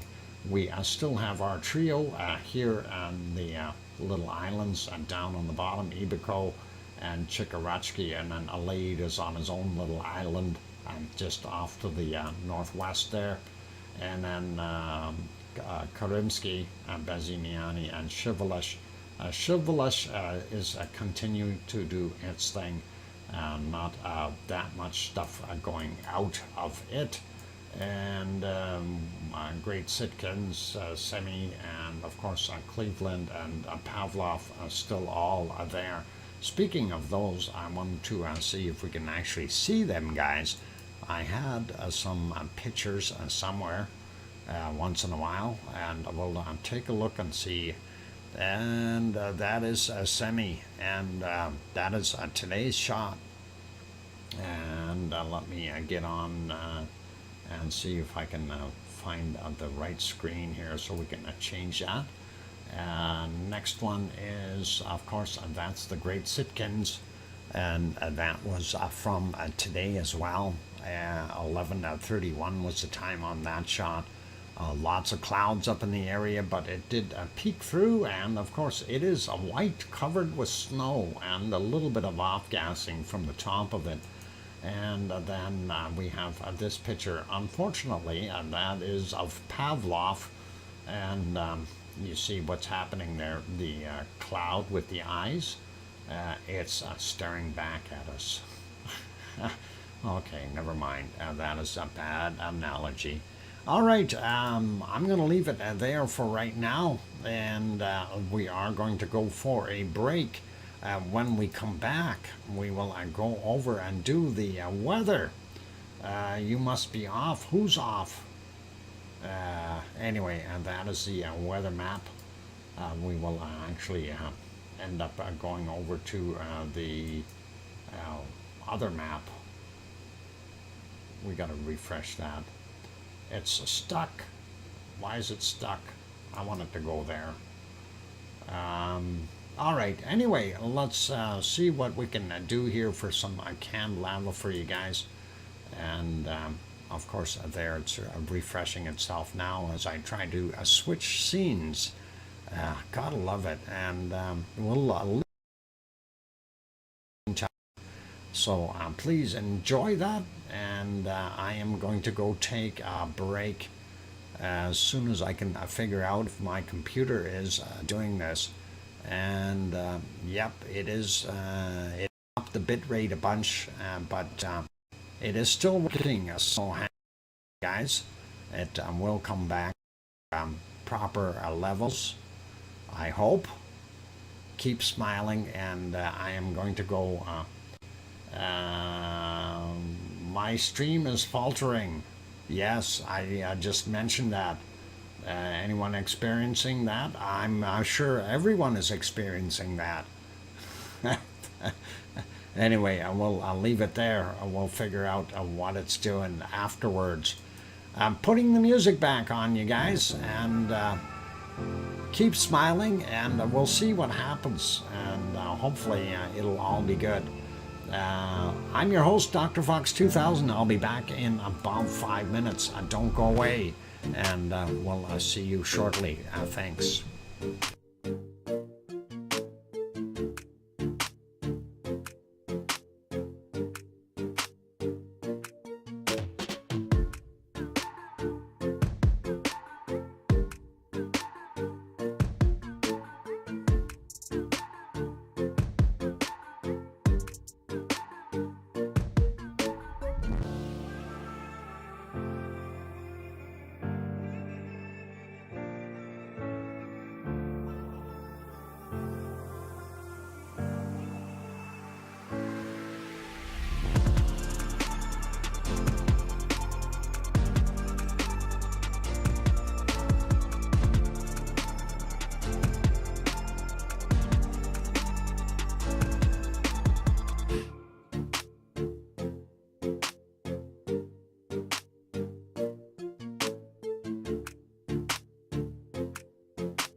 Okay, well, I'm going to turn the microphone back on. My song doesn't want to play. Something weird going on with the computer. I see the bit rates are going up and down like crazy.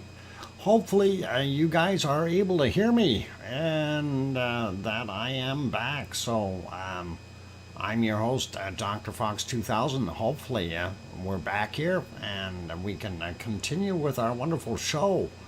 And bit rates are back to where they should be. Let's see. Are you guys hearing me? I hope you are. And Sandra Rockland, welcome, and says, hear you, Doc. Excellent. Thank you. And we will pop over and have a look at our weather maps. Normally, we do our thing, but I'm surprised that I'm having as much problem as I am here today. I definitely will be rebooting right after the stream here, so we'll see what happens. And thank you for the welcome backs, you guys.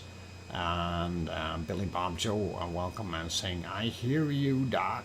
All right, and Sue Hayes says, welcome back. Thanks, Sue. And 5x5, thanks, Billy.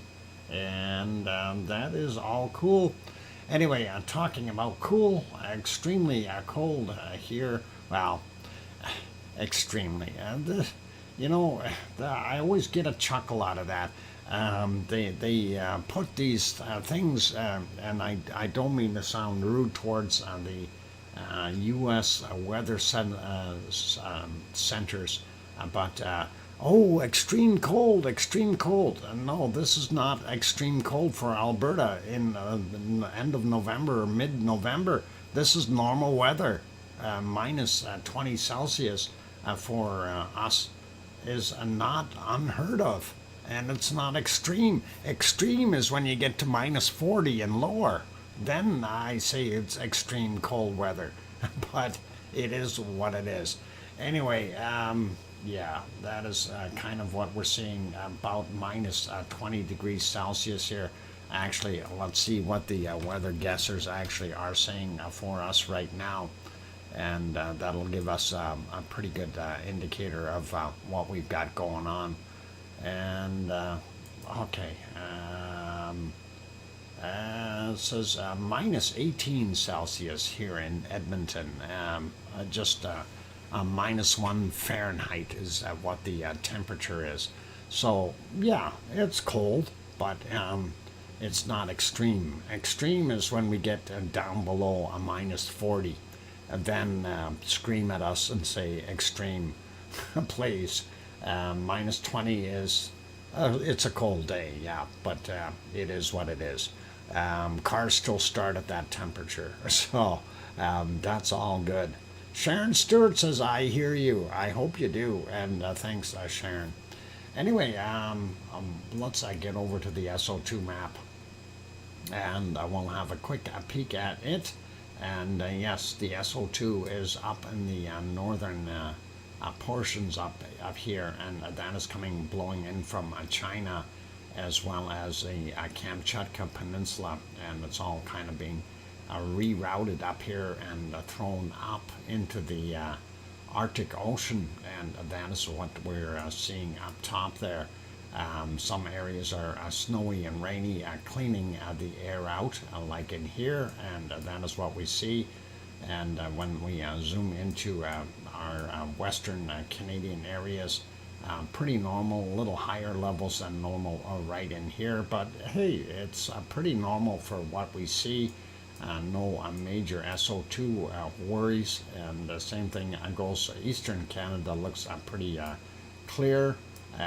U.S. Pretty normal for the people population that we've got there, and most of that is from just regular pollution. It's nothing really outrageous. We do see that the things here have changed a bunch, and we are now seeing flow back out. It gets minus 11 in Alabama. Cars will not start there. Yeah, I can understand that, Dufree. And balmy day in Edmonton. Yep, Opatis, that is exactly what it is. A little on the chilly side, but hey, as long as the wind isn't blowing, it's a beautiful, beautiful night. So it's all right. Anyway, we see the Gulf is pushing the air out to the Pacific again. So Popocatépetl and Mexico City combining here, showing their stuff flowing out into the Pacific, same as most of what we're seeing in Central America, with the exception down here in Costa Rica, going the opposite direction. And that is because of this system sitting right in here. And of course, everybody is interested in this one. And we'll take a look at that soon. And I'm curious as to where it's actually going to come in and make landfall. And we'll keep that quiet for right now. Anyway, looking at what we see as some weird kind of a change here as far as the way the systems are moving around. And it looks like we may have a big high sitting here. And causing some of that to be pulled back inland. from Sabancaya and places like that, industrial stuff. And then down on the bottom, pretty normal where it's flowing back out into the Atlantic. So we do see some highs and some lows working together here to accomplish that. Sliding over to New Zealand real quick, White Isle volcano still off-gassing there, nothing too severe. Tofua up here continuing its thing, and Vanuatu, Yasur and his buddies there are still doing their thing. And because of this circulation right here, and it looks like it's almost sitting on Tasmania, it's kind of keeping the SO2 in Melbourne, as well as pushing the coking plant stuff back into the mainland of Australia. Sliding over a bit more, looking at what we see in the Indonesian area. Of course, Luolatok still there doing its thing, and then Raum not doing much, but Semeru definitely throwing out a bunch of SO2. Same thing with Merapi. And here's actually a pretty good indicator. Usually we say it's a combination of Jakarta and Krakatau, and looks like Jakarta is making the bigger mess today, and not Krakatau. Ibu and Dakono right there are still working away, and the Japanese one is still out there as well. And then, of course, Bulusan and Mayon are still working away here on the southern portions of our wonderful Philippine area. And then we have our Taal volcano in Lake Taal, but again, we're not sure how much is actually coming from it in comparison to the people population or people pollution there, because it is highly populated. Very bad looking in China, and looking down at the bottom end of Japan. Suwanoshi-jima responsible for some of this, and Sakurajima responsible for a fair amount of this stuff here as well. So that is what we're seeing, and looks like everything from China is just pushing out into the Pacific, and we do go all the way up to the Kamchatka Peninsula. In comparison to what China is producing, it's very little, and that of course is being drawn up, and that goes various ways depending on which wind current catches it, and of course ends up way up in the Arctic Ocean. Pretty normal in India, and down here in South Africa a little less going. They must have had a day off or something from the gold smelting plants. DR Congo still the two volcanoes and the coking plants working together to make that nice plume. Urta Ale located about here, so a little bit of SO2 and not much. The other spots here, of course, are from oil refineries in Baghdad, Kuwait, and a couple here in Saudi Arabia. And looking at what we're getting from our wonderful Mount Etna, not too much. Stromboli has kind of relaxed a whole bunch as well, so we're not seeing that much. Not sure what that spot's about. That might be a fire or something happening over here in Macedonia, northern Greece. Anyway, that is the area there. And looks like Italy is pretty clear. New Monkland, Sardinia, also not bad, and very little in Spain and France. Germany a little bit up in the northern sections. Poland getting a little bit worse, and then of course when you go up Lithuania and those areas, Belarus has got most of the coverage there as well. That's kind of what we're seeing. Nothing major coming off of Iceland. A little bit there. That's minor. Not going to worry about that. Let's take a look at what we've got here on this other map, and this is where it gets a little on the scary side. Cold temperatures, looking at -2, -35, 36, way up there, minus 32, yep, and then over in Greenland, minus 45, 47, 48. Wow. Yeah, let's all get a ticket to go to Greenland because it's so green there. Hang on, it's white there. Anyway, looking at, we see what's happening in the western portions of Canada. It's not till you get over here in Manitoba that you see warmer temperatures, 2-3 degrees in Winnipeg, but that will change as that cold moves over. And we are seeing not too bad down the bottom end of Ontario as well.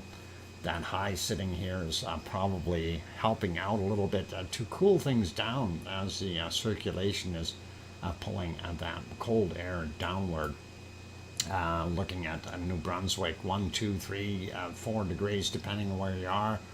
And of course for Sioux out here in Nova Scotia, about 3 or 4 degrees at Cole Harbour, I think is what it said earlier. Very, very cold. Not interested in Greenland. 2 miles deep snow. Yeah, come on, Dufree. Have some spirit. You want to go there. You want to see all that green there. And by the way, welcome. Glad to have you on board. And there you go, Cole Harbour, 4 degrees Celsius, thanks, Sue. And we are seeing colder temps here in Newfoundland as well. Even out here where it normally is warmer from the high that used to live here. Where'd that high go? Oh, he slipped over here. Darn it, we need him back to warm things up for them. So now looking at the western side of the United States, we see the chill factor, and that is all coming all the way into Colorado.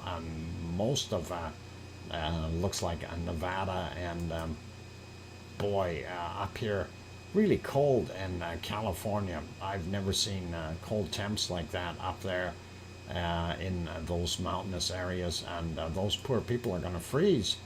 And of course it is about 11, 12 there in LA, and that is really bitterly cold for them. Things are now, that's something where they should give them an extreme cold warning, because they have no idea what those temperatures are like.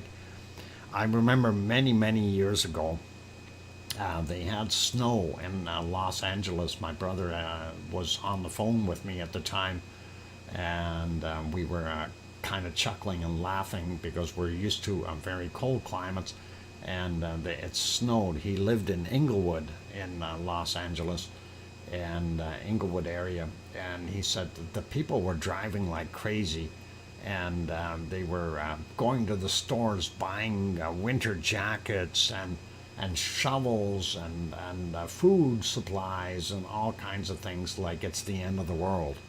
And a lot of people were freaking out, lots of car accidents because of people not paying attention, not the snow. The snow was melting as soon as it was hitting the ground, basically, but just people freaking out. You say that was 88? Possibly, Dufree. I'm trying to think back.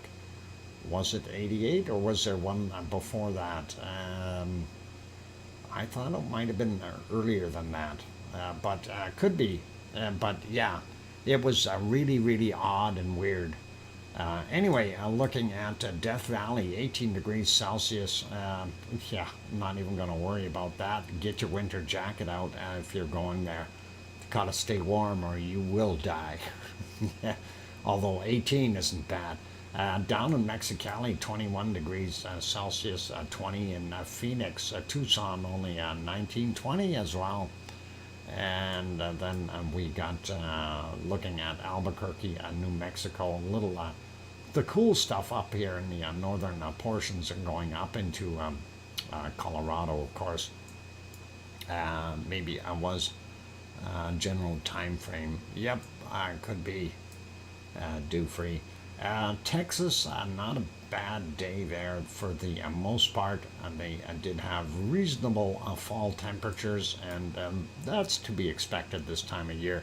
But still, looking pretty balmy when you look at this 23 degrees there in Houston, 23 in San Antonio, 22 in Austin, and for us looking at that going, okay, those are room temperatures. And Baton Rouge coming in at 22, New Orleans 23, Mobile, Alabama coming in at 24. So some nice temperatures out there. And we see that Florida is going to end up getting nailed with all this cold air that's being drawn down by Nicole. And I'm not sure where that thing is going to make landfall, but that rocket that NASA pulled out there back out to the launch pad, I think they need to roll that back in because this storm is going to make them, it's going to force them to do that, and that'll be more delays. Anyway, sliding up, we do see it gets a lot colder. Grandma B is only going to have about 11 degrees, and that's about 52 degrees Fahrenheit, Grandma B. So a little colder there for you. Richmond coming in even cooler at 9 and 8 in Baltimore. Looking at 9 in Philadelphia, and that's about 48, 47 degrees. New York coming in at 10, that's 50 degrees. And looking at Boston, that's only at 5 degrees, so that's about 40 degrees for those guys. So not very good. And the tropical system, Nicole, as a forecast, will collide with that deep trough and make for severe weather as well as lots of snow. Which trough are you referring to? Because right now what we're seeing, this is the cold stuff here. This is being drawn downward, and if that is Nicole is not fast in wind speed, but will impact a much larger area than Ian. And yeah, it does look bigger. It's going to be a wide storm, and it's going to cover a lot of area. Anyway, let's zip down here real quick. Quick peek at Central and South America. Central America, of course, multiple systems in here. Everything is twirling every which way.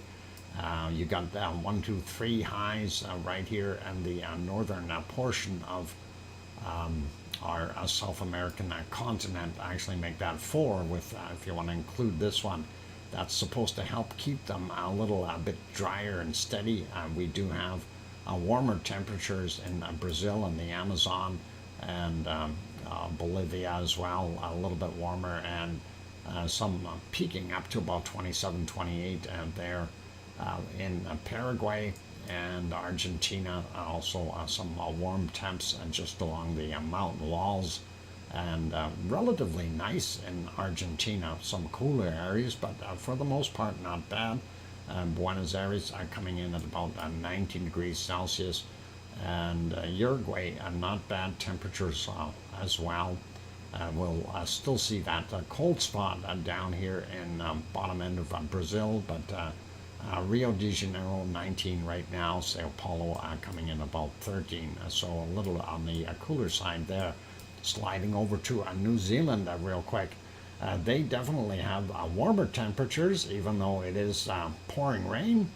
And you got a low here, you got this high. That high is pulling that warm air down and getting it in. And of course, this low is recirculating it, which is very kind of it. And we do see 19, 20 degree temperatures happening there, although some places a little cooler yet. But same thing goes for, did I see 23 up on the South Island? That is pretty awesome. And what happened to Tasmania? Those poor people are going to die. 22 degrees Celsius. Holy mackerel. They were almost turning into Eskimos. And we are seeing temperatures all the way up to 28 degrees there. That is absolutely wild. Haven't seen that for a while. And no wonder we don't see Leo. He's out suntanning. That's what we're seeing. He's got 27 degrees Celsius there. Adelaide coming in at 29, and that is cooking. And we'll get into some of those other interior temperatures in a second. 21, 22 there in Sydney, and going up to Brisbane about 24 degrees. So home of Oz is not bad as well. But as we go up here, look at these temps, 38, 39 degrees, 40 degrees Celsius. Wow. And that is pretty awesome. 41 I seen in here.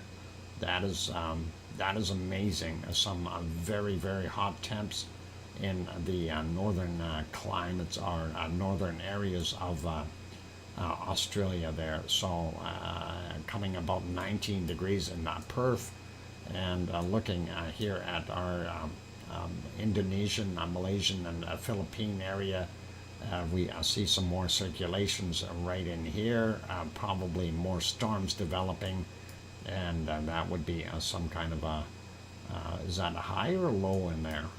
Lows are circulating that way, highs go the other way. This is confusing. And why we got two lows, one circulating one way, one's the other way. Anyway, Bangkok and Thailand, and that is what we're seeing at 27, 28 degrees. They've got some nice weather there. Manila coming in at 31. Holy mackerel, very warm. Taiwan anywhere from 26 down to about what was it, 21, 20, something like that. A little warmer today in South Korea. And looking at the bottom end of Japan, we are seeing 22, 21, 22 degrees there. But as soon as you start sliding up, other than the coastal areas, most of it gets very cold very quickly. And going up the Kamchatka Peninsula, we see very cold. I don't even want to look at that. Siberia is cooling off, and there we are. We're seeing a minus 44 degrees Celsius, and I guess that is Siberian weather. That's what we're seeing there. Sliding down a little bit more back into the Indian Ocean, back to the warm areas, and there's a low there. This low is confusing me. Why is it? Oh, hang on. Where's the equator? It's always when these lows, they are reversed of what we have in the northern hemisphere. But if it's right in the middle, kind of on the equator, it'll go either way. And that's the weird part about a low. Same thing with a high. So confusion, but that's okay. It's over there by India. I'm not worried about that. Not going to affect me. Anyway, we are seeing some cold stuff, and of course that is being brought up by this low, and it's sheer ridge right there, and 15 in Cape Town today. Okay, and that is the air we get into North America at some point straight out of Siberia and over the pole. Yep, and you know, Opatis, the fun part is then when they get that cold weather in the U.S., they call it the Alberta Clipper. Well, it's not the Alberta Clipper. It's actually a majority of that scoots through the top end of Alaska and comes down through the Yukon and then into Alberta. But where does Alaska get it? Alaska gets it from Siberia. So it's a Siberian Clipper, and that's what we got. Anyway, looking at the central portions of Africa, not bad. Saudi Arabia definitely cooling off. UAE still holding in at 25, 26 in some of those areas. Oman still not bad as well. a little bit colder in Yemen, northern portions of Saudi Arabia, though, where they've got that high, getting a lot colder. And we also see the colder areas up top here. Cairo only coming in at 14 today, 14 15 degrees. Yesterday was 18 there, so big differences. And of course, here is Turkey, and of course Piggy's home, and Piggy is here, and she is doing things equal and opposite. Yep, that's you got it, Dufree. Anyway, Piggy's temperature out there on Kos, right at her place, very close to her home. That's actually the airport right there where she lives, and it's 15 degrees Celsius. And she got a new stove today, so hopefully she'll be able to keep warm and do her thing. Looking at what we've got here in Sicily, definitely more cold temps, and don't be surprised if you see some more snow on Mount Etna. Coastal areas down on the bottom of the boot, not bad, but as soon as you get up into most of Italy, you have single digits. Milano, fortunately, a little bit warmer up top here, coming in at about 11 degrees. And New Monkland, Sardinia, bottom end, warm along the coast, and gets colder as the further north you go. Some places still holding some temperature, but that's what we've got there. And I'm looking at Spain real quick, and Portugal, down on the bottom end, not bad, and actually warmed up from what we were seeing yesterday, but still showing some cooler temps. France definitely has warmed up from yesterday to today, and we are seeing the coastal areas. So yesterday that was a lot warmer, and today it's a little cooler, more equal to the rest of the areas. Hey, Cananaskis country, welcome. Anyway, Munich coming in at 7 degrees right now. Frankfurt coming in about 11. Cologne, or Köln, if you want to say it that way, 13 degrees. 13 Grad, yeah, 12 Grad in Berlin, 12 degrees in Berlin. Hamburg coming in at 12 as well, and 12, 13 for most of Holland, and the same thing goes for Belgium and Luxembourg, only 11, 12 down here. Sliding up a little bit more, we see about the same as the rest of Germany and stuff for Denmark. And going up here, Stockholm 9 degrees, Oslo 8, and we see the bottom end here still quite nice in comparison to the northern climes up here, where it is very cold. That low sitting here pulling in more of that cold Arctic air for those good people. Looking at what we see there in England, and we have a bunch of different flows there, and of course there we go, it's moving again, and I hope the bit rates didn't jump. I didn't see what it was at. Oh yeah, bit rates going sky high and dropping back down. And anyway, let's see if we can get this finished buffering again. I hope it's stable right now. Should be okay, and we'll finish off the show real quick. Anyway, Ireland 7, 8, 9 degrees. It looks like maybe 9 or 10 out here at Doolin. England, Scotland actually looking a little cooler, and Wales not bad, and England relatively normal for this time of year. That nasty low sitting right there, that is helping bring some warmer air into Iceland actually, and we do see that is a little bit better there in Reykjavik, 4 or 5 degrees today rather than 2, and our Ragnar would be sitting there at about 3 degrees as well. 24/7 live. He said, "Skies, welcome. Am late, but got my thumb thingy in. Excellent, and thank you very kindly. I appreciate that." Okay, let's take a quick peek at precipitation. I'm going to do this really, really quickly here. We see this system out here beating up Alaska and doing its thing. Very cold. It's too darn cold to snow over here. A little bit up in the Northwest Territories, and that snow that has passed over us here is now working its way, doing its magic in Manitoba and northern Ontario, and rain down south of the border, and that's all right.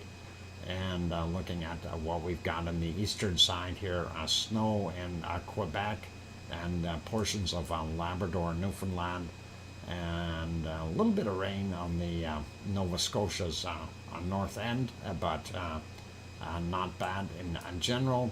And I don't know where this storm is going to go. Maybe slide over that direction. We do see some ice rain in there. Very interesting. And here's this other system that is working its way, and this is why the California area is so cold right now.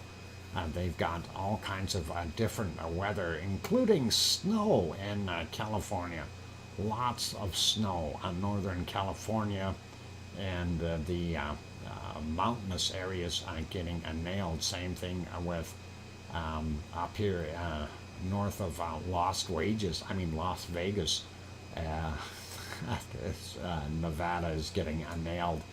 Utah getting some bad weather as well. And let's scroll out. I'm going to do the rest of this fairly quick.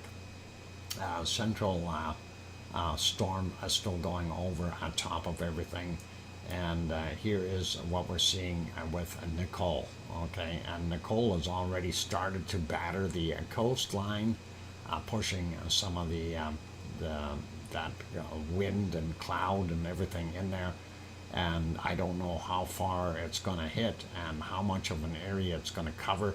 It looks like it's likely to nail Cuba as well. So hopefully it won't be too terrible, but it looks like it's going to be a big storm. Looking at Brazil, nothing major to talk about. And taking a look at what Grenzed was talking about, raining cats and dogs and kittens and everything else. There you go, that low sitting there, pulling all that moisture down as this high is trying to feed it some warm air and or cool air, and combine the two, and there we go. Another big low sitting here, and I'm sure they're going to feel some of that in the very hot Tasmania soon. And I'm surprised we're seeing some rain up in Australia, even though it's 38, 39 degrees up there. That is pretty awesome. And there's our stuff in our Philippine, Malaysian, Indonesian area. That low circulating right in here, and that is definitely causing them a whole bunch of grief right now. And of course the Philippines are getting nailed with some more weather there as well. Sliding up, we don't see any storms in Japan, but don't go out in the water out here. Boy oh boy, that is a nasty looking low, and you'll regret taking your boat into that. And of course on Kamchatka Peninsula we see that four-letter word, snow. And India, another, well, we talked about these lows. This is the one that is kind of devilish. It's going whichever way it wants. And of course the lows down here normally twirl this way. This guy happens to be going the opposite way yet, even though he's kind of south of the equator, or maybe right on it, but that's okay. South Africa, we see that they've got, they're right beside a storm system there, not getting nailed yet, but we'll see where that slides to. Normal stuff, rainy season in Central Africa, the jungles. And going up here, taking a look real quick at what we see coming in for Piggy, no rain for a couple of days, so that's good for her. We do see the eastern Mediterranean has got some storms, and here, of course, that is another one of these lows that is driving that in to Portugal and Spain and France, all the way into Germany, and we see the Gulf Stream air that's still being pushed through the channel here, and of course Doolin getting rain for Irish Monk, and rain along the west coast and southern coasts of what we see there in England, and nasty looking bottom end of Norway, central portions of Sweden getting snowed out. Actually, Irish Monk, wow, that is an awesome super chat. Irish Monk, nice to see you, Irish Monk, and you are at the airport. That is awesome. Thank you for that wonderful, large 50 euro super chat. It's 21 degrees Celsius where I am in an airport. 21 degrees. Is this a guessing game, Irish Monk? Do we have to guess where you are? 21 degrees. You're not in Ireland. You're not in Spain. Are you maybe over in South America? That's about the only thing I could think of that's still warm enough. And anyway, thank you very kindly for that wonderful super chat. And yeah, your home is getting nailed right now, Irish Monk. You got some rain happening there in Ireland. And that nasty low sitting here, I'm not sure if that's going to head up this way towards Norway, but likely. He is in Canada, not at 21 degrees Celsius. It isn't Kananaska's country. Anyway, we do see up top here very cold weather for those guys in Iceland as well. So again, the major big thing is we do see our central storm going all the way across the planet as per normal, and of course the big one that is going to be for North America is Nicole, and hopefully Nicole won't do as much damage as what we're thinking. And also this low over here, I'm hoping that this will not be too much snow and too much rain for those guys there in California as well as Nevada, and that is pretty cool. Well, it will be cold. Anyway, let's take a look and find the lowest temperature on the planet. We already found minus 44 up there in the other place, but that was that Greenland area. And anyway, looking down here at the Antarctic, I found minus 60 already, and I'm not sure if we can get any closer to that, but minus 60 Celsius is a good temperature to try to beat, and we'll see if we can see a minus 61 there. No, a minus 60. And do we have anything colder? And zooming out a little bit, looking around, and I don't see anything else other than, yep, minus 60. I'm going to live with that number today. So there you go, folks, minus 60 degrees Celsius. And Sue Hayes also found minus 60 degrees Celsius. I am 100 miles from Syria, and Sierra Snow. All good. Oh, okay, Sharon. No worries. I think that you before it hits the ground at -60. Opatis, I will agree with that statement, although remember this is a children's show as well, and we try to keep it civil. Yeah, at that temperature, yeah, you take your coffee cup, which is a hot coffee, and you whiz it up in the air. It comes down as brown snowflakes, okay? That's how it works, and that's it. So we're going to leave it at that, you guys. That is it for today's show. And I thank everyone for being here, and hopefully you guys will. I won't do that again. Oh, oh, okay. Yeah, no worries, Opatis. We try to keep it relatively civil, but we do understand what you're saying. And, it's just like, yeah, it freezes before it hits the ground. And that's what you got to watch out for. The worst part is the frostbite if you're doing that. You really got to watch out for frostbite at -60. Well, we know at -40 degrees Celsius with no wind, your skin will take about 5.5 minutes to freeze. At -50, it's about 2 minutes. And at -60, well, I've never been in -60, so I can't really tell you. But I can assure you that we understand where it's at.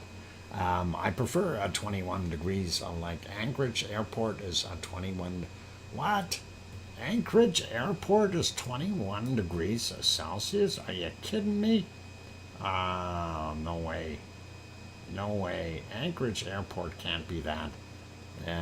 Maybe inside. Oh, he's sitting inside the airport staying warm. What a smart guy. And that is all good. I'm sure it's about 21 degrees there, and would make a lot of sense. Oh, okay. Thanks, Irish Monk. And thank you, everyone, for being here. And we'll wrap it up for today. So be good, you guys, and take care of yourselves. And please, make sure that you look after yourselves, look after your neighbors, and that kind of thing. We need everybody, and we need our friends, and we need all that good stuff. So hang in there, you guys, and do all that. And I'm trying to switch my cam lava here, and it is giving me some kind of Cylon thing that's going back and forth. So I don't know how much canned lava I'm going to have here in a minute. Maybe we'll turn the other one on and turn this one off. And yeah, that can play for right now. Okay, so I wanted to go through the list first off. And we only had one super chat today, and that is Irish Monk. And that was a very sizable super chat. Thank you very kindly, Irish Monk. I do appreciate that. And we had one gift membership giveaway today, and that, of course, was myself. And I'm glad that somebody got it right away. And somehow, awesome show. I could watch any movie and be less satisfied. Well, Opatis, I'm glad you enjoyed the show, and glad that you popped in and had a good time, and we don't mind that. Anyway, a big thanks again, Irish Monk, for that wonderful super chat. We really do appreciate it, and love your support. And also, I love everyone else in here as far as the support with all the memberships, and also with the entire Lava family. Even if you aren't a member, you're still part of this Lava family. So don't ever forget that. Part of our wonderful group, and this is what we've been, working on. We're keeping it together and doing our thing. So be good, be kind, take care of yourselves, and I should say thank you to the moderators, Arizona Snowman, Piggy, C&D Boy, Gary, 24/7 Live, he's at Skies, and some of the others like Joseph Fields and Lucas Snow, and possibly some others. Thank you, moderators. You guys have done a wonderful job again. And I'll leave it there. Be good, everyone. Take care of yourselves. And please, most of all, make sure that you tell your loved ones that you love them tonight, for tomorrow is never promised. I'm your host, DrFox2000, and here in extremely cold Edmonton, Alberta, Canada. Take care. Have a very good night. And stay warm. Oink, oink.